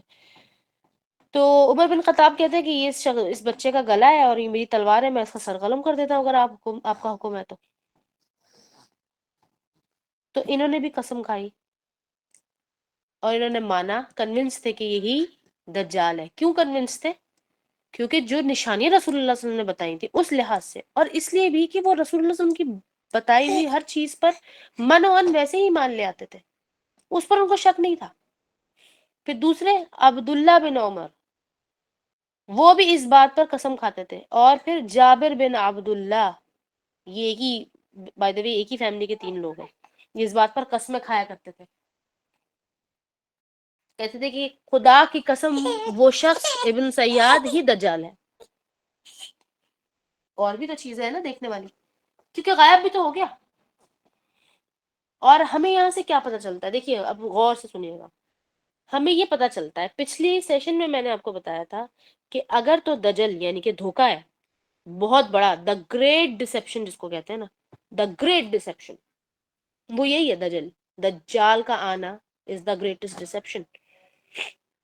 اسلامی تاریخ میں سب سے بڑا فتنہ یہی ہونے والا ہے. رسول اللہ صلی اللہ علیہ وسلم نے کہا کہ میری امت کا سب سے بڑا فتنہ یہ ہے، جو میری امت جس سے گزرے گی وہ دجال کا فتنہ ہے.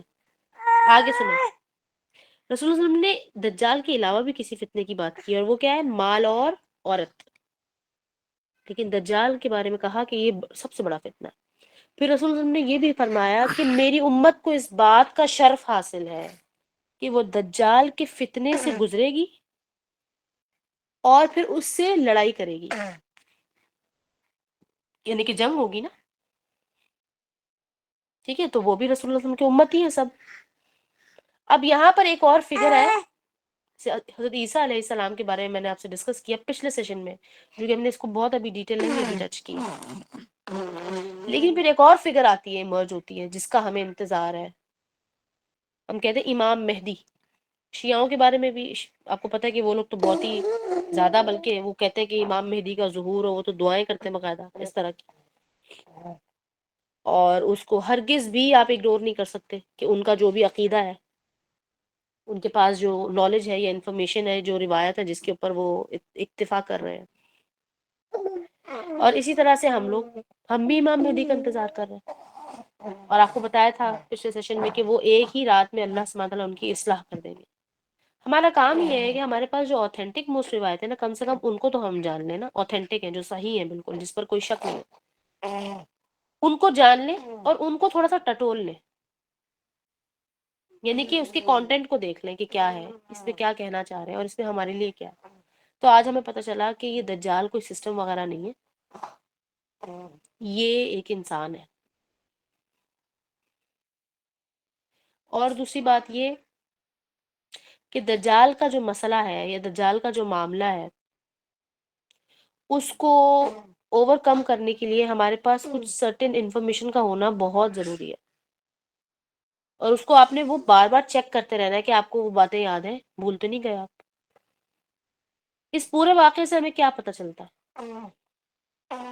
پچھلے سیشن میں آپ کو بتایا تھا کہ دجال، ابھی میں نے جو بات ابھی ادھوری رہ گئی تھی، وہ بات یہ تھی کہ جو دا گریٹ ڈسیپشن آف دجال جو ہے، یا لفظ دجل سے جو نکلا ہے، دا گریٹ ڈسیپشن، تو ڈسیپشن کا مطلب یہ کہ وہ تو کورڈ ہوگا نا، سامنے سے تھوڑی وہ کافر بنا ہوگا، سامنے سے تو وہ ایک نیک شخص بنا ہوگا. اچھا، ہو سکتا ہے کہ وہ مسلمان نہ بنا ہو، ہم جانتے ہو، یا یہ بھی ہو سکتا ہے کہ ہم یہی نہ جانتے ہو، جیسے کہ ابن سیاد، صاف ابن سیاد کے بارے میں ہمیں نہیں سمجھ میں آ رہا کہ یہ مسلمان ہو تو گیا تھا کیونکہ وہ عمرہ کے لیے جا رہا تھا نا اس قافلے کے ساتھ. اور اس نے ایک اور بھی بات کلیم کی تھی، اس نے کہا تھا کہ تمہارے نبی یعنی کہ ہمارے نبی رسول اللہ صلی اللہ علیہ وسلم نے اس بات کی بھی خبر دی کہ دجال مدینہ اور مکہ میں انٹر نہیں ہو سکتا. وہ آگے سے کہتا ہے کہ میں تو مدینہ سے آ رہا ہوں اور مکہ کی طرف جا رہا ہوں، تم نے کیسے مان لیا کہ میں ہی دجال ہوں؟ یہی وہ باتوں سے کنونس کر رہا تھا ابو سعید خدری کو. اور کیا کر رہا تھا؟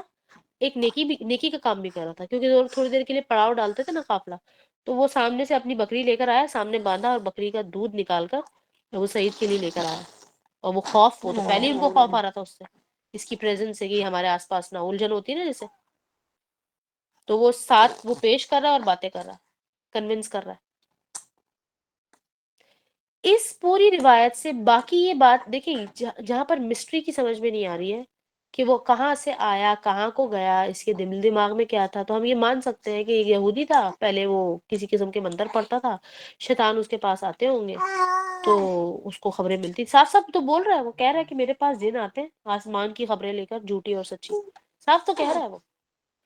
تو مان لیتے ہیں کہ جب مسلمان ہوا تو پھر اس نے یہ ساری چیزیں چھوڑ دی ہوں گی، توبہ کر لی ہوگی. لیکن ہمیں اس سے یہ پتہ چلتا ہے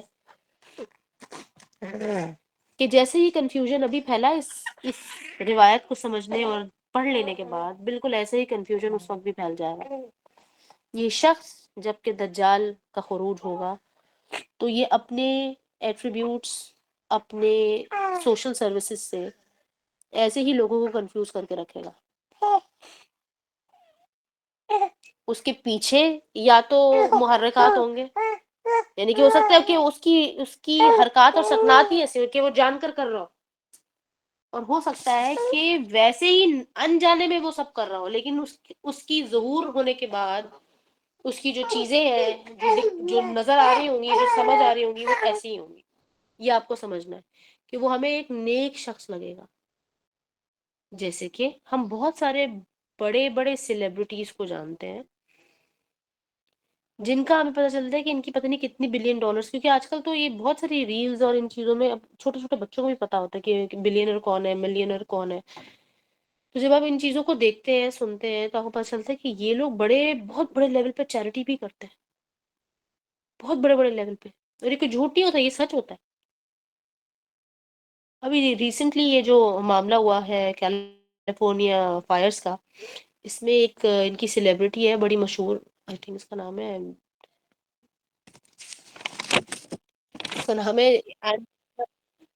کیا نام ہے؟ اینجلینا. ہاں جی، اینجلینا نام ہے اس کا. نام بھی بڑا اچھا ہے، اینجل سے نکلا ہوا، اینجلینا جولی، یہ میں نے لکھا ہوا تھا. اب ایک زمانے میں تو مجھے بھی اس کا نام اچھے سے پتا ہوگا، لیکن ابھی بتاتے بتاتے شاید ذہن سے نکل گیا یا زبان سے. بہرحال کہنے کا مطلب یہ اچھی خاصی مشہور بندی ہے، اور اب تو میرا خیال ہے ایج میں بھی کافی ہوگی، لیکن اس کے بارے میں مشہور ہے نا کہ یہ بڑی بڑی زبردست سوشل ورکر ہے. اور اس کے شاید جو بچے ہیں وہ سارے اس کے نہیں ہیں، اس نے اڈاپٹ کیے ہوئے ہیں بچے، کچھ ایسا ہی ہے. بہرحال تو اس نے بھی کیلیفورنیا فائرز میں اپنا گھر جو ہے وہ پیش کر دیا تھا لوگوں کے لیے، کہ جن کو بھی ضرورت ہے. ظاہر سی بات ہے لوگ بے گھر ہو گئے، اور بھی خالی یہ نہیں، اور بھی کچھ دیگر سیلیبریٹیز. تو سوشل ورک تو یہ بہت بڑے لیول کا کر رہے ہیں، ہم تو کر ہی نہیں سکتے. ہمارے پاس تو اتنا دل ہی نہیں ہے، ہم تو ریفیوز کر دیں گے. ہم تو اپنے دماغ میں بھی اس کو 2 منٹ کے لیے کنسیڈر نہیں کر سکتے. یہ لوگ اتنے بڑے بڑے کام کر دیتے ہیں. تو انسان کا منہ کھلا کا کھلا رہ جاتا ہے، اور ہم کہتے ہیں کہ او ہو ہمارا ایمان تو بڑا کوسچنیبل اس پہ آ گیا، پوائنٹ پہ آ گیا. ان ساری چیزوں کو اپنے ذہن پہ رکھیے. یہ میں نے پہلے بھی کہا کہ میں آپ لوگوں کا دماغ بنا رہی ہوں، وہ چیز جو آپ کو دکھانی ہے. اس کے بعد نا ساری چیزیں آپ کو اچھے سے سمجھ میں آ جائیں گی. بلاک نمبر 1، بلاک نمبر 2، پورا وہ جس کو کہتے ہیں نا ڈومینو افیکٹ، وہ آپ کو سمجھ میں آئے گا اچھے سے. اس بات کو سمجھیے گا. تو آج جو ہمیں پہلا فیکٹ چیک ملا ہے وہ پتہ چلا کہ یہ ایک انسان ہے دجال. دوسرے نمبر پر یہ کہ اس کی پریزنس شدید قسم کی کنفیوژن پھیلائے گی. جیسے کہ کچھ لوگوں کی انرجیز ایسی ہوتی ہے کہ جب ان سے ملاقات کر کے آپ آتے ہیں، یا آپ کے گھر سے ہو کے وہ جاتے ہیں، کہ گھر میں عجیب سا انتشار سا پھیل جاتا ہے. کوئی خاص بات بھی نہیں ہوتی لیکن انتشار پھیل جاتا ہے. یہی وہ انرجیز ہے کہ کچھ لوگ جو سمجھدار ہوتے ہیں، باشعور ہوتے ہیں، اللہ سے لو لگائی ہوتی ہے انہوں نے، یعنی کہ اللہ کا ذکر کرنے والے ہوتے ہیں، ان کو اس انرجی کی فیلنگز آ جاتی ہے. تو وہ کہتے ہیں کہ فلاں بندے سے ذرا کم ملو، یا ان سے ذرا کم گفتگو کرو، یا ان کو اگلی دفعہ نہ گھر بلانا، باہر بلا لینا. اس طرح کی آپ دیکھیں ابھی بھی آج کل کے دور میں بھی چیزیں موجود ہیں. اس کا مطلب یہ نہیں اگر کوئی کہہ رہا ہے اور وہ بندہ ویسے ہی نکل آیا تو وہ بھی کاہن ہے. کہنے کا مقصد ہے کہ you have to trust your gut instincts, جس کو ہم کہتے ہیں نا اپنے گٹ فیلنگ پر بھروسہ کریں آپ. لیکن آپ اپنے گٹ فیلنگ پہ جب بھروسہ کریں گے نا، جب آپ کا کنیکشن اللہ سبحانہ تعالیٰ سے بالکل اسٹریٹ ہوگا، درمیان سے کہیں اور سے ہو کر نہیں آ رہا. ٹھیک ہے. اسی طرح سے رسول اللہ صلی اللہ علیہ وسلم کی حدیث سے پتہ چلتا ہے کہ ایسی چیزیں جس کو آپ کراس چیک کریں، میں آپ کو مفہوم بتا رہی ہوں کہ ایسے معاملات یا کہتے ہیں نا ٹوٹکے یا ایسی پریکٹسز یا ایسی رسمیں جس کو آپ صرف اور صرف اس لیے چیک کر رہے ہیں کہ لوگ اس کو پریکٹس ہی کیوں کر رہے ہیں، لیکن آپ کے دل میں شرک کا کوئی احتمال نہ ہو، تو آپ اسے چیک کر سکتے ہیں. ابھی تو ہمیں یہی نہیں پتا کہ ہمارا ایمان کہاں سے شروع ہوگا کہاں پر ختم ہوگا، نہیں پتا چل رہا نا ہمیں ایمان کے تقاضے کیا کیا ہے. پہلے اس چیز کو مضبوطی سے پکڑ لیں، پھر آپ چیک کیجیے گا. جیسے کہ اکثر لوگ کہتے ہیں کہ میں نے جو ہے نا فلاں پامس سے کنسلٹ کیا تھا، صرف ایسے ہی، صرف شوق میں ہاروسکوپ دیکھا تھا، زوڈیاک وہ دیکھے تھے، ستاروں کی چال دیکھی تھی، بس ویسے ہی. لیکن آپ کو کیسے پتا کہ آپ کو یقین نہیں آئے گا اس پہ؟ آپ نے کیسے مان لیا کہ آپ کا ایمان اتنا مضبوط ہے کہ جو شیطان جس راستے سے آپ کو گزار رہا ہے آپ وہاں بھٹکیں گے نہیں؟ آپ کو پچھلے سیشن میں ایک حدیث بتائی تھی کہ جس میں رسول اللہ صلی اللہ علیہ وسلم نے رسول اللہ صلی اللہ علیہ وسلم بیان کرتے ہیں حدیث قدسی کو، جس میں کہ اللہ سبحانہ تعالیٰ نے جب جہنم اور اس حدیث کا ایک حصہ ہے جہنم اور جنت بنائی، اور پھر اللہ سبحانہ تعالیٰ نے حضرت جبریل علیہ السلام کو وہاں بھیجا اس کو دیکھنے کے لیے. تو جبریل علیہ السلام جنت کے راستے کو دیکھ کر کہہ رہے ہیں کہ یا اللہ اس کا راستہ تو اتنا مشکل ہے کہ بہت ہی مشکل ہے کہ کوئی پہنچ سکے یہاں، اور جہنم کا راستہ اتنا لطف اندوز بنایا ہوا ہے کہ جبریل علیہ السلام کہتے ہیں کہ یا اللہ اس راستے سے گزر کر ایسا کون شخص ہوگا کہ جہنم تک نہ پہنچے. اور ویسے تو ہم کسی بھی چیز کو ماننے کو تیار ہی نہیں ہے سیدھی طرح سے. ہمیں پہلے کراس چیک دیں، ہمیں ثبوت دیں، بتائیں آپ کا ریفرنس کیا ہے. ریفرنس تو اس کو دیا جاتا ہے جو پہلے سے علم سے جس کا تعلق ہو. کہ میں اس کو کہوں کہ صحیح مسلم کی فلاں والی روایت ہے یہ، تو وہ کہے کہ نہیں صحیح مسلم کے فلاں پیج پہ فلاں چیز نہیں لکھی ہوئی، یہ لکھا ہوا ہے.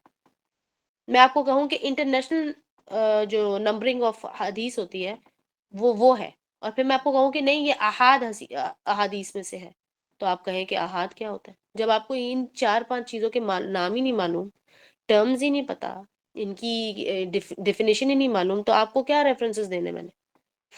تو آپ کس پہ اکتفا کریں گے؟ آپ موسٹ اوتھینٹک موٹی موٹی بیسک چیزوں کے اوپر اکتفا کریں گے.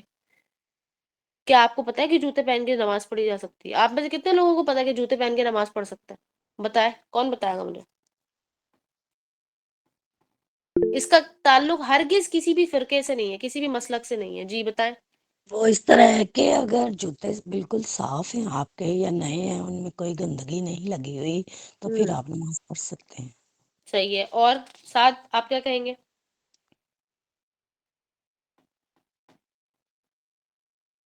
دو طریقے کی اپینین ہے. ایک تو چمڑے والا جوتا ہے جو کہ ہم ایک دوسرا پہن سکتے ہیں، اور دوسرا جو ہم نارمل جوتے کی ہم بات کر رہے ہیں اس کے اندر ایک گندگی والی بات بھی ہے ایک. تو اس کے علاوہ جو ہے جس طرح ہم رستے میں بیٹھے ہوئے رستے میں نماز پڑھیں، یا اس کے اوپر بھی ایک ہے گا مطلب کہ جنگ وغیرہ کے حالات ہے یا ایسا کچھ آپشن ہے جس کے اندر آپ جوتے نہیں اتار سکتے، تو آپ انسٹنٹلی پڑھ سکتے ہیں. پھر ایک آپشن وہ وہاں پہ یہ ہوتا ہے. اچھا انم، آپ کے پاس کیا اوپینین ہے، کیا آپ کے پاس انفارمیشن ہے اس کے بارے میں؟ جو لبنان نے کہا وہی انفارمیشن تھی. ٹھیک ہے. ساتھ اس کی 2 روایتیں نہیں ہیں، اس کے بارے میں ایک چیز اجماع ہے اس کے اوپر. ٹھیک ہے. وہ جو چمڑے والی بات آپ نے کی ہے، وہ والی جو روایت ہے اس کا تعلق موزوں سے ہے، ساکس سے ہے. صحیح ہے. اب میں آپ کو یہ بات بتانا چاہ رہی ہوں، سب کو میں بتانا چاہ رہی ہوں یہاں پر کہ ہمیں اگر یہ ہماری یہ فقہی مسائل ہمیں نہیں معلوم، ہمیں روزانہ آنے والے، کیونکہ ہم کیا روز ہم میں سے ہر شخص نہیں ٹریفک میں پھنستا، چاہے کوئی بازار گیا، چاہے آفس گیا ہے، یا اپنے گھر کی ضرورت کی کوئی چیز لینے گیا ہے، یا ڈاکٹر کے پاس گیا ہے. کیا ہم ٹریفک میں نہیں آتے اور جاتے پھنستے، نماز ہماری کمپرومائز ہو جاتی، وضو کا مسئلہ ہو جاتا کہ بھئی اگر میں نے وضو کے لیے ارینجمنٹ کرنے نکلی تو نماز کا وقت چلا جائے گا. ایسا ہوتا ہے نا. تو پھر اس صورت میں کیا کرنا چاہیے؟ یہ سارے مسائل تو ہمیں نہیں معلوم، ہمیں تو بیسک چیزیں ہی نہیں پتا. اسی لیے آپ کو کہہ رہی ہوں میں کے بیسکس کی طرف آئیں اور بار بار کراس ریفرنسنگ کو کوشچن کرنا چھوڑ دیں. فی الحال آپ جب کسی ایک لیول پہ پہنچ جائے اس کے بعد آپ یہ بات کر سکتے ہیں. آپ کہیں کہ ہاں یہ بات میں نے سنی ہے اور یہ بات میں نے پڑھی ہے اور یہ بات اوتھینٹک ہے، جو آپ بتا رہی ہیں وہ ضعیف ہے.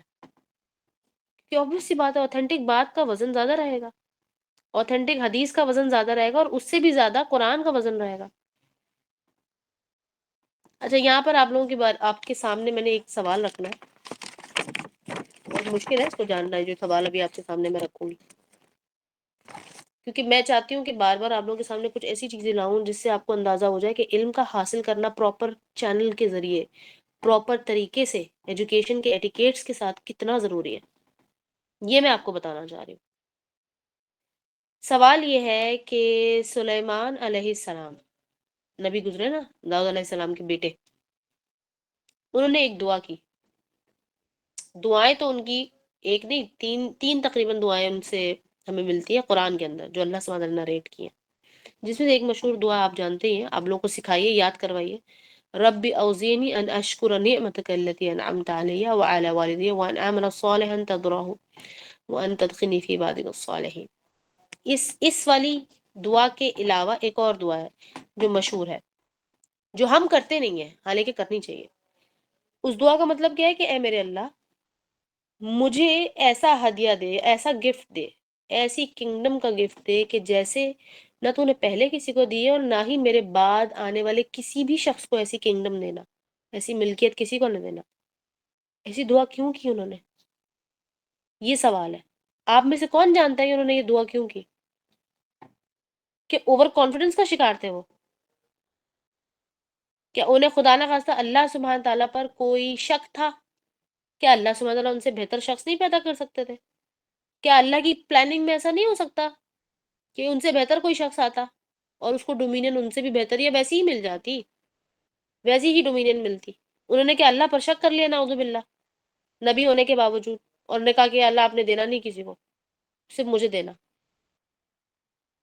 یا he wanted to be unique, جیسے ہم خواتین ہوتی ہیں، بس سب سے ڈفرینٹ ڈریس خریدوں گی میں، سب سے ڈفرینٹ کلر میں پہنوں گی، جو کسی نے اگر کسی کے ساتھ میچ ہو گیا، نہیں بھائی چلو کراس نہیں چاہیے مجھے. کیا ایسا معاملہ ہے؟ انہوں نے ایسی دعا آخر کیوں کی؟ حالانکہ نبی تھے، اور ایسے نبی تھے کہ جس کو اللہ سبحانہ وتعالی نے بہت بڑی وزڈم نوازی تھی، اور داؤد علیہ السلام کے بیٹے تھے، اور ایک نہیں کتنی مخلوق کے اوپر ان کا احاطہ تھا. پھر انہوں نے ایسی دعا کیوں کی؟ یہ سوال ہے. قرآن کے اندر یہ دعا ہے نا، یہ دعا انہوں نے کیوں کی؟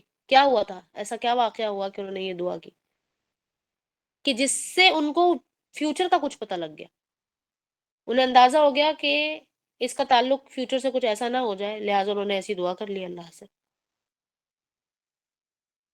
You have to find it out. Check کرنا ضروری ہے آپ لوگوں کے لیے، ذرا چیک کریں. ریسرچ کامن سی چیزوں پہ ریسرچ تو کرنا. ان جی میں جی، خاص اللہ تعالیٰ نے دی تھی، اگر دوسرے انسانوں میں پیدا ہو جائے تو فساد پھیلنے کا خطرہ ہوگا. کیا چیز دی تھی ان کو؟ کوئی ایسی صفت دی نا اللہ میاں نے ان کو، ہوں کوئی بھائی اگر دوسرے لوگوں میں آ جاتی تو فساد پھیلنے کا خطرہ ہوتا. پھر لیکن اگر آپ اور میرے جیسے بندہ کوئی سوچے تو وہ یہ بھی تو سوچ سکتا ہے کہ اگر اللہ نے کسی کو یہ اسکل دی ہے تو اللہ نے اس کو سنبھالنے کی بھی صلاحیت دی ہوتی ہے. قرآن کے اندر تو اس بات کا ثبوت ہمیں ملتا ہے کہ اللہ سبحانہ کہتے ہیں کہ میں تمہیں وہی سب دیتا ہوں جس کی تمہاری وسعت ہوتی ہے. پھر کیوں انہوں نے ایسی بات کی؟ ہر بندے کی وسعت تو نہیں نہ ہوتی سنبھالنے کی، ہاں ہر بندے کی تو نہیں ہوتی نا، یہ تو کچھ کسی کسی کی خاص تو ہو لوگ سکتی ہیں ہے. نا. ہاں جی انم آپ بتائیں.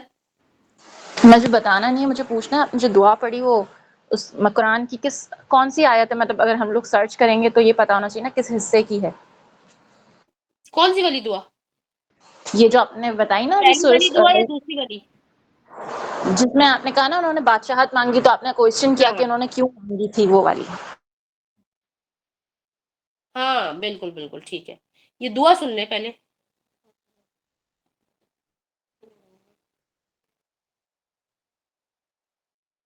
یہ دعا ہے رب اغفر لی، یہ شروع ہوتی ہے استغفار سے، رب اغفر لی وہب لی ملکن لا ينبغی لأحد من بعدی انک انت الوہاب.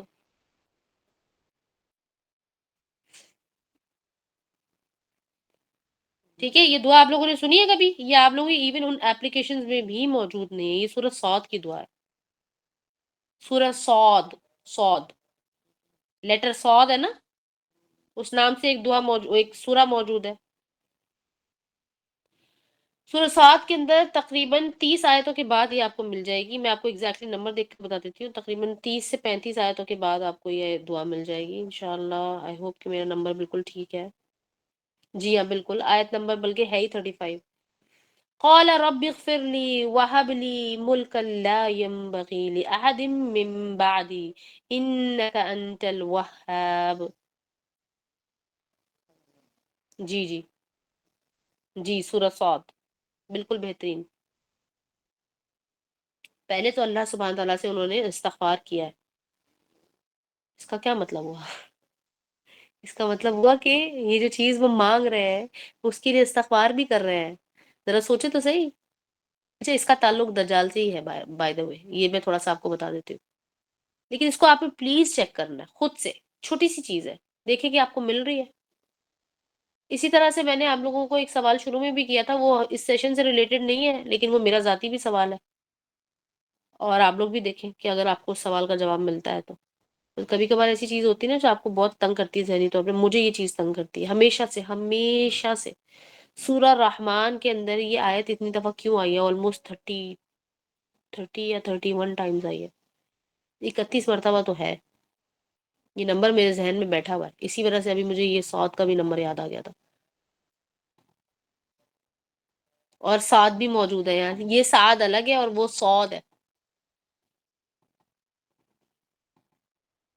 ٹھیک ہے. اچھا، جو ایکسپلینیشنز یا جو بھی ریزنز آپ لوگوں نے سامنے رکھے ہیں، اور میں نے بھی بہت ساری تفسیر اس کی پڑھی ہوئی ہے، مجھے کوئی خاص یہ والے میرے سوال کا جواب نہیں ملا. لیکن ضروری نہیں کہ ہر سوال کا جواب بھی ملے. یہ بھی میں نے آپ لوگوں کو، میں نے ہی سکھایا تھا یہ بات. تو صبر رکھنا ہوتا ہے. ہو سکتا ہے میرا اس چیز کا بھی ٹائم نہ آیا اس بات کو سمجھنے کا، تو ہو سکتا ہے آپ میں سے کسی کا آ گیا ہو. تو اللہ سبحانہ اگر آپ میں سے کسی کو سکھا دے اور بات سمجھ آ جائے یا سمجھانے والے آپ بن سکیں تو آپ ضرور بتائیے گا یہ بات. تو یہ جو معاملہ ہے سلیمان علیہ السلام کا، ان کا تعلق بھی دجال سے ہے. اس کا ایک سراغ ہے موجود، دجال سے ریلیٹڈ ہے، تو ہی انہوں نے یہ دعا کی تھی. اوکے، تو اس کو اس فیکٹ کو چیک کیجئے گا جا کر. اس کے علاوہ اب ہم یہ دیکھیں گے، اب ہمارا جو نیکسٹ ایجنڈا ہے وہ کیا ہے. نیکسٹ ایجنڈا یہ ہے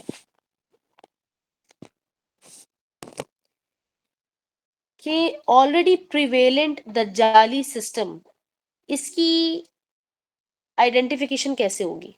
اگر کوئی دجالی سسٹم آلریڈی ہے، چل رہا ہے، تو کیا اس کو آئیڈینٹیفائی کرنا، یا کہتے ہیں نا اس بیماری کو ڈائگنوز کرنا ضروری ہے.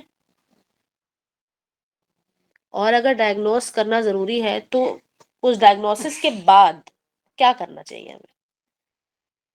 وہ سسٹم ہمارے گھر میں ہے کیا؟ وہ ٹی وی وہ سسٹم ہے. ٹی وی کے بارے میں بہت بات چلی تھی نا، میں نے کہا نا یہ تقریباً 2 سے 3 ڈیکیڈز ہو گئے اس کے بارے میں یہ بات چل رہی ہے، بلکہ بڑی کتابیں بھی چھپی ہیں.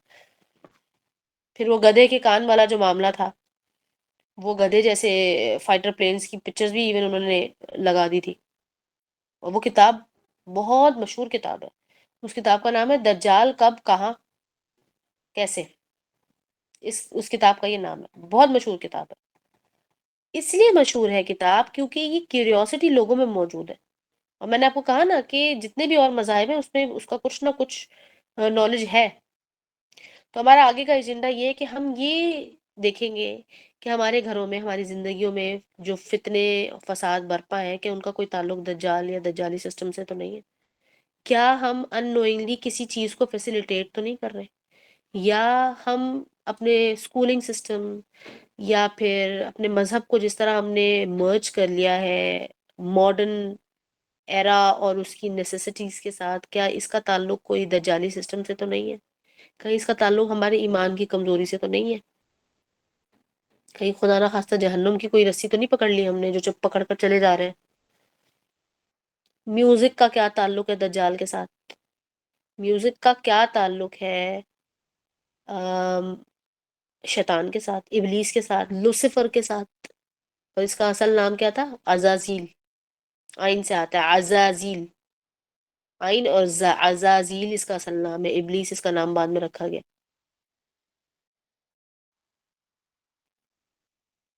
اور پھر یہ کہ یہ جو ماڈرن میوزک ہے، ماڈرن میوزک کس کو کہتے ہیں بتائیں؟ ماڈرن ترین میوزک کس کو کہتے ہیں؟ اس کی فارم کیا ہے ماڈرن ترین؟ یہاں پہ میں کون جواب دے سکتا؟ آئی تھنک سعد اور فرح آپ کے پاس ہے، کیونکہ یہ فرح جو ہے نا بالکل ینگ بچی ہے، اس کو ہو سکتا ہے اس چیز کی نالج ہے کہ ماڈرن میوزک میں کس ٹائپ کی میوزک آج کل سنی جا رہی ہے یا مشہور ہوتی ہے، وہ کیا ہے؟ مطلب ریپ ٹائپ کہہ سکتے ہیں، مطلب کہ فاسٹ میوزک کہہ سکتے ہیں، اس کے اندر okay, lots of very good, lots of بالکل اس کے اندر صحیح. کہہ ریپ سکتے ہیں. Rap exactly. Rap is the most latest kind of music. Rap کا کیا تعلق ہے دجال سے؟ ریپ کا کیا تعلق ہے لوسیفر سے؟ ریپ کا کیا تعلق ہے ایلومیناٹی سے، جادو سے؟ آج میں نے آپ لوگوں کو جادو کا بتایا، پچھلے ہفتے بھی آپ کو بتایا تھا جادو کا کچھ فاؤنڈیشن کی کوشش کی تھی میں نے. اور اس بات کا، اس حدیث کا جو کہ رسول اللہ صلی اللہ علیہ وسلم نے بیان کی کہ آخر کے زمانے میں جادو بہت عام ہو جائے گا، اس کا کیا تعلق ہے؟ تو ہم جو ڈاکیومنٹری دیکھیں گے نا اس میں سے آپ کو یہ تمام چیزیں بہت اچھے سے سمجھ میں آئیں گی. اس میں آپ کو ایک شیخ کے بارے میں بھی پتہ چلے گا جن کو بہت زیادہ کرٹیسائز کیا جاتا ہے، حالانکہ ایک واحد وہی شیخ ہیں جنہوں نے اینڈ آف ٹائمز کے بارے میں کافی ریسرچ کر کے لوگوں تک پہنچائی ہے، انٹرنیشنلی اکلیمڈ ہے وہ. ان کے بارے میں بھی آپ کو پتہ چلے گا. اور آپ کو یہ بھی پتہ چلے گا کہ ایسا کیا ہوتا ہے کہ میوزک جب آپ سنتے ہیں تو سنتے ہی چلے جاتے ہیں. یعنی کہ مقاعدہ شیطان پڑھ کر وہ اثر نہیں ہو رہا جو وہ ڈاکیومنٹری دیکھ کر اثر ہو رہا ہے، اس لیے کیونکہ وہ ڈاکیومنٹری میں جو ان کا وائس اوور ہے، اس وائس اوور میں وہ مسلسل احادیث کی ہی بات کر رہے ہیں. وہ ڈاکیومنٹری آپ کو میں بتا دوں گی بیسکلی اصل میں وہ عربی زبان میں ہے، اور کسی عرب فلاسفر اور اسکالر کا کام ہے وہ جو ڈاکیومنٹری کی صورت بنائی گئی ہے. اور اس کو بنے ہوئے بھی تقریباً کوئی آرام سے 20-22 سال ہو گئے. تو ہم اس کی طرف اب جائیں گے. ظاہر سی بات ہے ہم نے اپنی زندگیوں کو دیکھنا ہے نا. ہم صرف ان کتابی علم پر تو نہیں رہ سکتے جو کہ ہمارے دماغ سے اور آنکھوں سے گزرے بغیر ہی ہم اس کو فلٹر آؤٹ کر دیتے ہیں. تو انشاءاللہ ہم اس کی طرف جائیں گے اور دیکھیں گے کہ کس طریقے سے ہماری اللہ سبحانہ تعالیٰ رہنمائی کرتے ہیں اس کے ذریعے سے. اس لیے آپ لوگوں نے اس دعا کا بار بار ورد کرنا ہے. کیا دعا ہے؟ دعائے نور. دعائے نور کو دیکھیں، آج کے دور کی سب سے کہتے ہیں نا کہ موسٹ ایسینشل کے اندر یہ والی دعا آتی ہے، دعائے نور. دیکھ کر پڑھیں، بغیر دیکھے پڑھیں، اور نہیں یاد تو صرف اتنا حصہ پڑھ لیں، اللہم اعطینی نورا. اور دوسری دعا قرآن کی دعا ہے، ربنا اتمم لنا نورنا واغفر لنا انک علی کل شیء قدیر. آپ کو اورنج والی اپلیکیشن مسنون دعاؤں کی اس میں مل جائے گی، قرآنی دعاؤں میں. ربنا اتمم لنا نورنا کی دعا بہت ضروری. اس دعا کو آپ لوگ پڑھیں نماز میں. دوسری دعا ہے ربی ادخلنی مدخل صدق واخرجنی مخرج صدق واجعلنی من لدنک سلطانا نصیرا. یہ والی دعا، ان دو دعاؤں کا اہتمام کریں اور ذہن میں رکھیں دجال اور دجال کے معاملات، آخر الزمان کے معاملات، اور last but not least at all جو کہ رسول اللہ صلی اللہ علیہ وسلم نے سکھائی ہے، جو رسول اللہ صلی اللہ علیہ وسلم ہر نماز میں پڑھتے تھے. وہ دعا ہم نے سیکھی، ہم نے یاد کی ہے کہ اللہم انی اعوذ بک من النار واعوذ بک من عذاب القبر واعوذ بک من فتنة المسیح الدجال واعوذ بک من فتنة المحیا والممات. یہ والی دعا ہمارے پاس وینسڈے اور تھرسڈے 7 o'clock جو ہے نماز نبی کی بھی سیریز چل رہی ہے. ابھی انیشیل دوبارہ سے شروع کی ہے، تو جو چاہے وہ اس کو جوائن کر سکتا. جنہوں نے پڑھی ہوئی ان کی ریمائنڈر ہو جائے گا ان کے لیے. اور رمضان سے پہلے بہت ساری چیزیں ہیں جس کی یاد دہانی ہو جائے گی. مسنون نماز کی طرف ہم اگر آ جائیں تو ہمارا کم سے کم اجر تو انٹیکٹ ہو جائے. ٹھیک ہے، تو یہ 3 دعاؤں کو پلیز یہ دو دعائیں جو میری عقل سے مجھے سمجھ میں آتی ہیں، ربنا اتمم لنا اور رب ادخلنی مدخلا صدقیوں والی، اس دور سے گزرنے کے لیے اپنے بچوں کو بھی سکھائیں، اور وہ دعا جو کہ رسول اللہ صلی اللہ علیہ وسلم نے ہمیں سکھائی، کسی نماز میں رسول اللہ صلی اللہ علیہ وسلم نے نہیں چھوڑی ہے اس دعا کو، تو آپ نے بھی وہ دعا نہیں چھوڑنی۔ اس دعا میں کیا ہے خاص طور پر جو روایت ملتی ہے کہ رسول اللہ صلی اللہ علیہ وسلم نے فتنہ دجال سے پناہ ہر نماز میں مانگی ہے۔ تو اگر آپ یہ بھی کہتے ہیں کہ اللہم انی اعوذ بک من فتنۃ المسیح الدجال، تو یہ بھی کافی ہے، کیونکہ وہ جو الفاظ مجموعی طور پر بتائے گئے ہیں کتابوں میں ہمارے لیے لکھے ہیں، وہ الگ الگ روایتوں سے اکٹھے کیے ہیں اور ایک جگہ مرج کر دیے، ٹھیک ہے، اور یہ صحیح آتھینٹک حدیث سے ہی آپ کو ملے گا۔ اور آئی ہوپ یہ ریکارڈنگ ہو رہی ہے، تو اس کے اندر کچھ چیزیں ظاہر ہے ہم اسکالر لیول پر تو نہیں کر رہے، اس لیے کیونکہ ہمارے سننے والے وہ لوگ ہی نہیں ہیں، لیکن انشاءاللہ اس کے بعد ہم اس کو علمی طور پر بھی دیکھیں گے۔ کتاب الفتن میں نے آپ کو پچھلی دفعہ بتایا تھا، مجھے بار بار لوگ میسج کر کے پوچھتے رہتے ہیں کہ اگر حدیث میں دیکھنا تو کیا ہے، تو کتاب الفتن آپ دیکھ سکتے ہیں۔ کتاب الفتن آپ کو صحیح بخاری کے نام میں مل جائے گی، اچھا اس کے آڈیوز بھی موجود ہیں،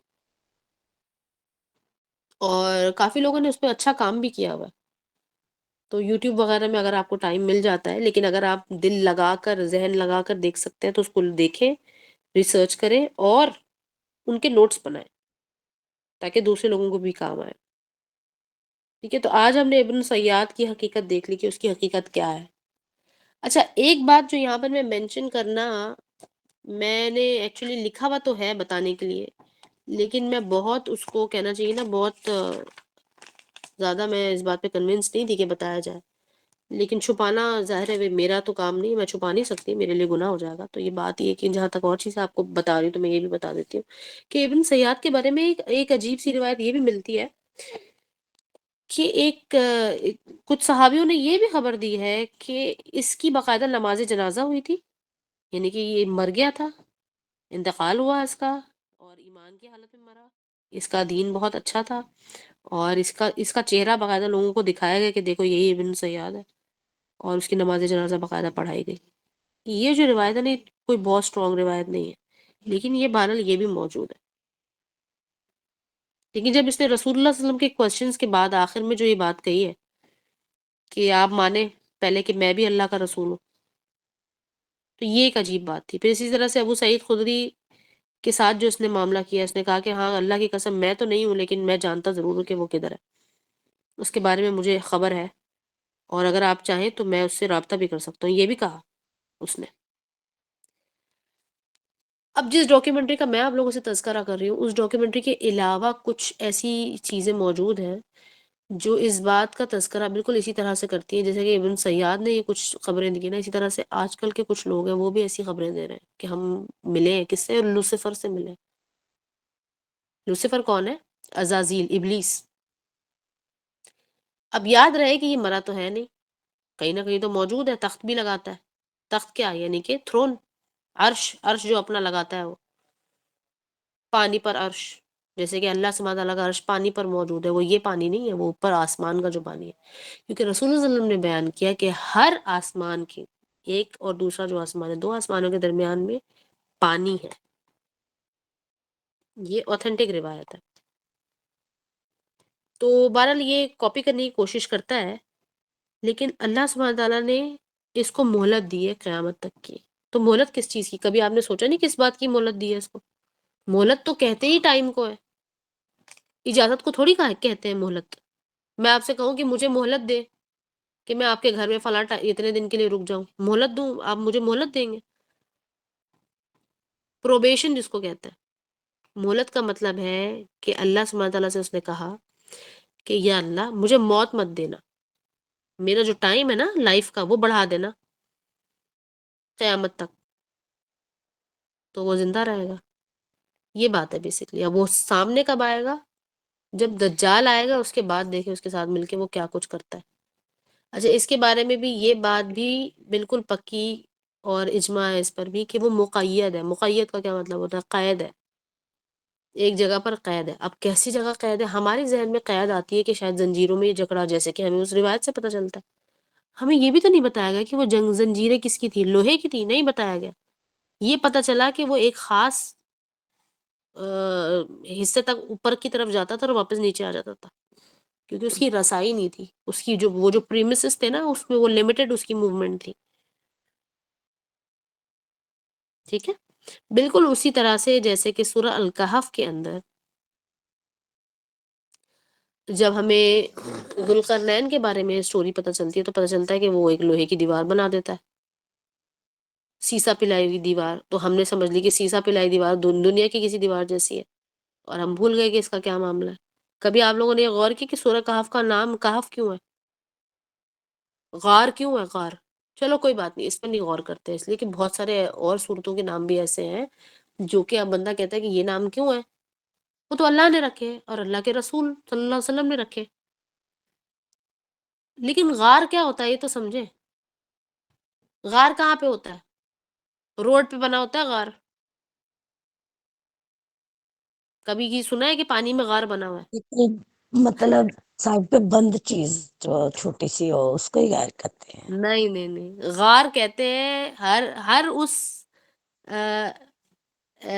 کہنا چاہیے کہ کنٹینر ٹائپ کی جگہ جو کہ پہاڑوں میں بنی ہے، وہ پہاڑوں میں ہوگی. مطلب الگ تھلگ.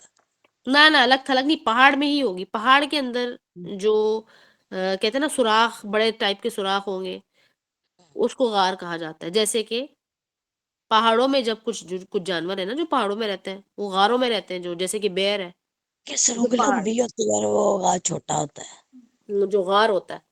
اس لیے جی میں یہ بتانا چاہ رہی ہوں کہ سورہ الکہف کا تعلق دجال کے فتنے سے بچنے کے لیے ہے. اسی طرح سے رسول اللہ صلی اللہ علیہ وسلم نے بیان کیا کہ جب دجال کا خروج ہو تو بجائے یہ کہ بڑا اس کنفیوژن سے والا مقابلہ ٹاپک کرو. نہیں ہے یہ. جی بڑا کنفیوژن والا ٹاپک نہیں ہے یہ. ہاں یہی تو بات ہے، یہ کنفیوژن والا ٹاپک ہے اس لیے کیونکہ یہ ہے ہی دجال، یعنی کہ دجل ہے. کنفیوژن، اس کا نام ہی گریٹ ڈسپشن. اور یہ کہ رسول اللہ صلی اللہ علیہ وسلم نے بیان کیا کہ جب دجال کا خروج ہو تو بجائے یہ کہ اس سے مقابلہ کرنے کے لیے تم جاؤ، تم پہاڑوں کا رخ کر لینا، پہاڑوں کا رخ کر لینا. اور ایک دوسری روایت میں بتایا جا رہا ہے کہ سورہ کہف پڑھ لینا. کہف کہاں پر ہے؟ پہاڑ میں ہے. کہف پہاڑ میں ہوتا ہے. وہ کہاں گئے تھے؟ غار میں. ان کا غار کدھر تھا؟ پہاڑ میں ہی تھا نا اصحاب کہف کا. غار کے بارے میں بتایا اللہ نے، اور وہ کیسا غار تھا وہ بھی بتایا، اندر سے کیسا تھا باہر سے کیسا تھا. یہ نہیں بتا رہے اللہ سبحانہ تعالیٰ نے، یہ نہیں بتایا کہ وہ کتنے لوگ تھے، بس غار کے بارے میں بتایا. اور آپ کو میں نے بتائی تھی یہ بات کہ رسول اللہ صلی اللہ علیہ وسلم بھی تو غار کی طرف ہی تھے، غار میں ہی تھے نا، غار حرا میں، جبکہ وحی نازل ہوئی. تو غار کدھر تھا؟ پہاڑ پہ. یہ طور سینین کیا چیز ہے؟ موسیٰ علیہ السلام اللہ سبحانہ تعالیٰ سے کلام کہاں کرتے ہیں؟ پہاڑ پہ. ابراہیم علیہ السلام اپنا پرندہ کاٹ کر کہاں ڈالتے ہیں؟ پہاڑ پہ. آپ لوگ کیوں نہیں ان باتوں پہ غور کرتے ہیں؟ تو یہ صبح شام والی جو میری کلاسز ہوتی ہیں ان میں میں اکثر ہی تقریباً سملر چیزیں بتا رہی ہوتی ہوں، کیونکہ ٹاپک ہی ہمارے سیم چل رہا ہے. مارننگ کلاس ہمارا چلی سورہ الکہف رہا ہے. تو اور یہ ساری چیزیں قرآن سے ہے. ابھی میں نے کوئی بھی اور چیز الگ سے نہیں بتائی ہے، یہ قرآن سے ہی ثابت ہے. اور کیا کچھ ہوا ہے غار میں؟ ذرا سوچیں غار میں کیا کیا ہوا ہے. اور غاروں کے بارے میں تھوڑا ریسرچ کریں کہ غار کیا ہوتا ہے، کیوں ہے، غار سے ہمارا کیا تعلق ہے. وہ اونٹنی بھی تو غار سے ہی نکلی تھی. کون؟ اونٹنی جو صالح علیہ السلام کی تھی. جی اونٹنی غار سے نکلی تھی. جی کتنی عجیب بات ہے، کتنی بہترین بات اس وقت لبنہ نے بتائی ہے. آپ لوگوں نے کبھی غور نہیں کیا؟ صالح علیہ السلام کی جو اونٹنی تھی وہ غار سے نکلی تھی، پہاڑوں کے درمیان غار سے نکلی تھی. پہاڑ بہت بڑی نشانی ہے اللہ کی. پھر غار، پھر دجال کا مسئلہ، دجال کی وہ والی حدیث جو رسول اللہ صلی اللہ علیہ وسلم نے بیان کی کہ پہاڑوں کا رخ کرو.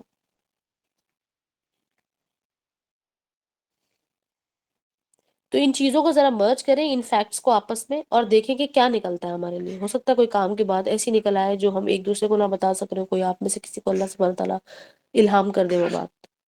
سب اللہ کے بندے ہیں تو کیا کریں گے؟ لا الہ الا اللہ پڑھیں گے. پھر کیا کہیں گے؟ اشہد ان لا الہ الا اللہ، شہادت پڑھیں گے. اور دو نفل بھی پڑھیں کہ یا اللہ ہمیں اس معاملے میں گمراہ نہ کر دینا. اس لیے آج جو اس بیان کے شروع میں جو میں نے کچھ دعائیں پڑھی تھی، اس کے بعد میں نے آپ کے سامنے یہ بات رکھی تھی کہ جو بہترین بات ہے وہ قرآن کی ہے اور رسول اللہ صلی اللہ علیہ وسلم کی حدیث، اس کے علاوہ سب کچھ گمراہی ہے. تو اللہ سبحانہ تعالیٰ ہمیں اس سے نفع اٹھانے والا بنائے. اور ربنا لا تجعلنا من الغافلین. بارک اللہ لی ولکم فی القرآن العظیم ونفعنی وإیاکم بالآیات وذکر الحکیم. سبحانک اللہم وبحمدک نشہد ان لا الہ الا انت نستغفرک ونتوب الیک. آج کا سیشن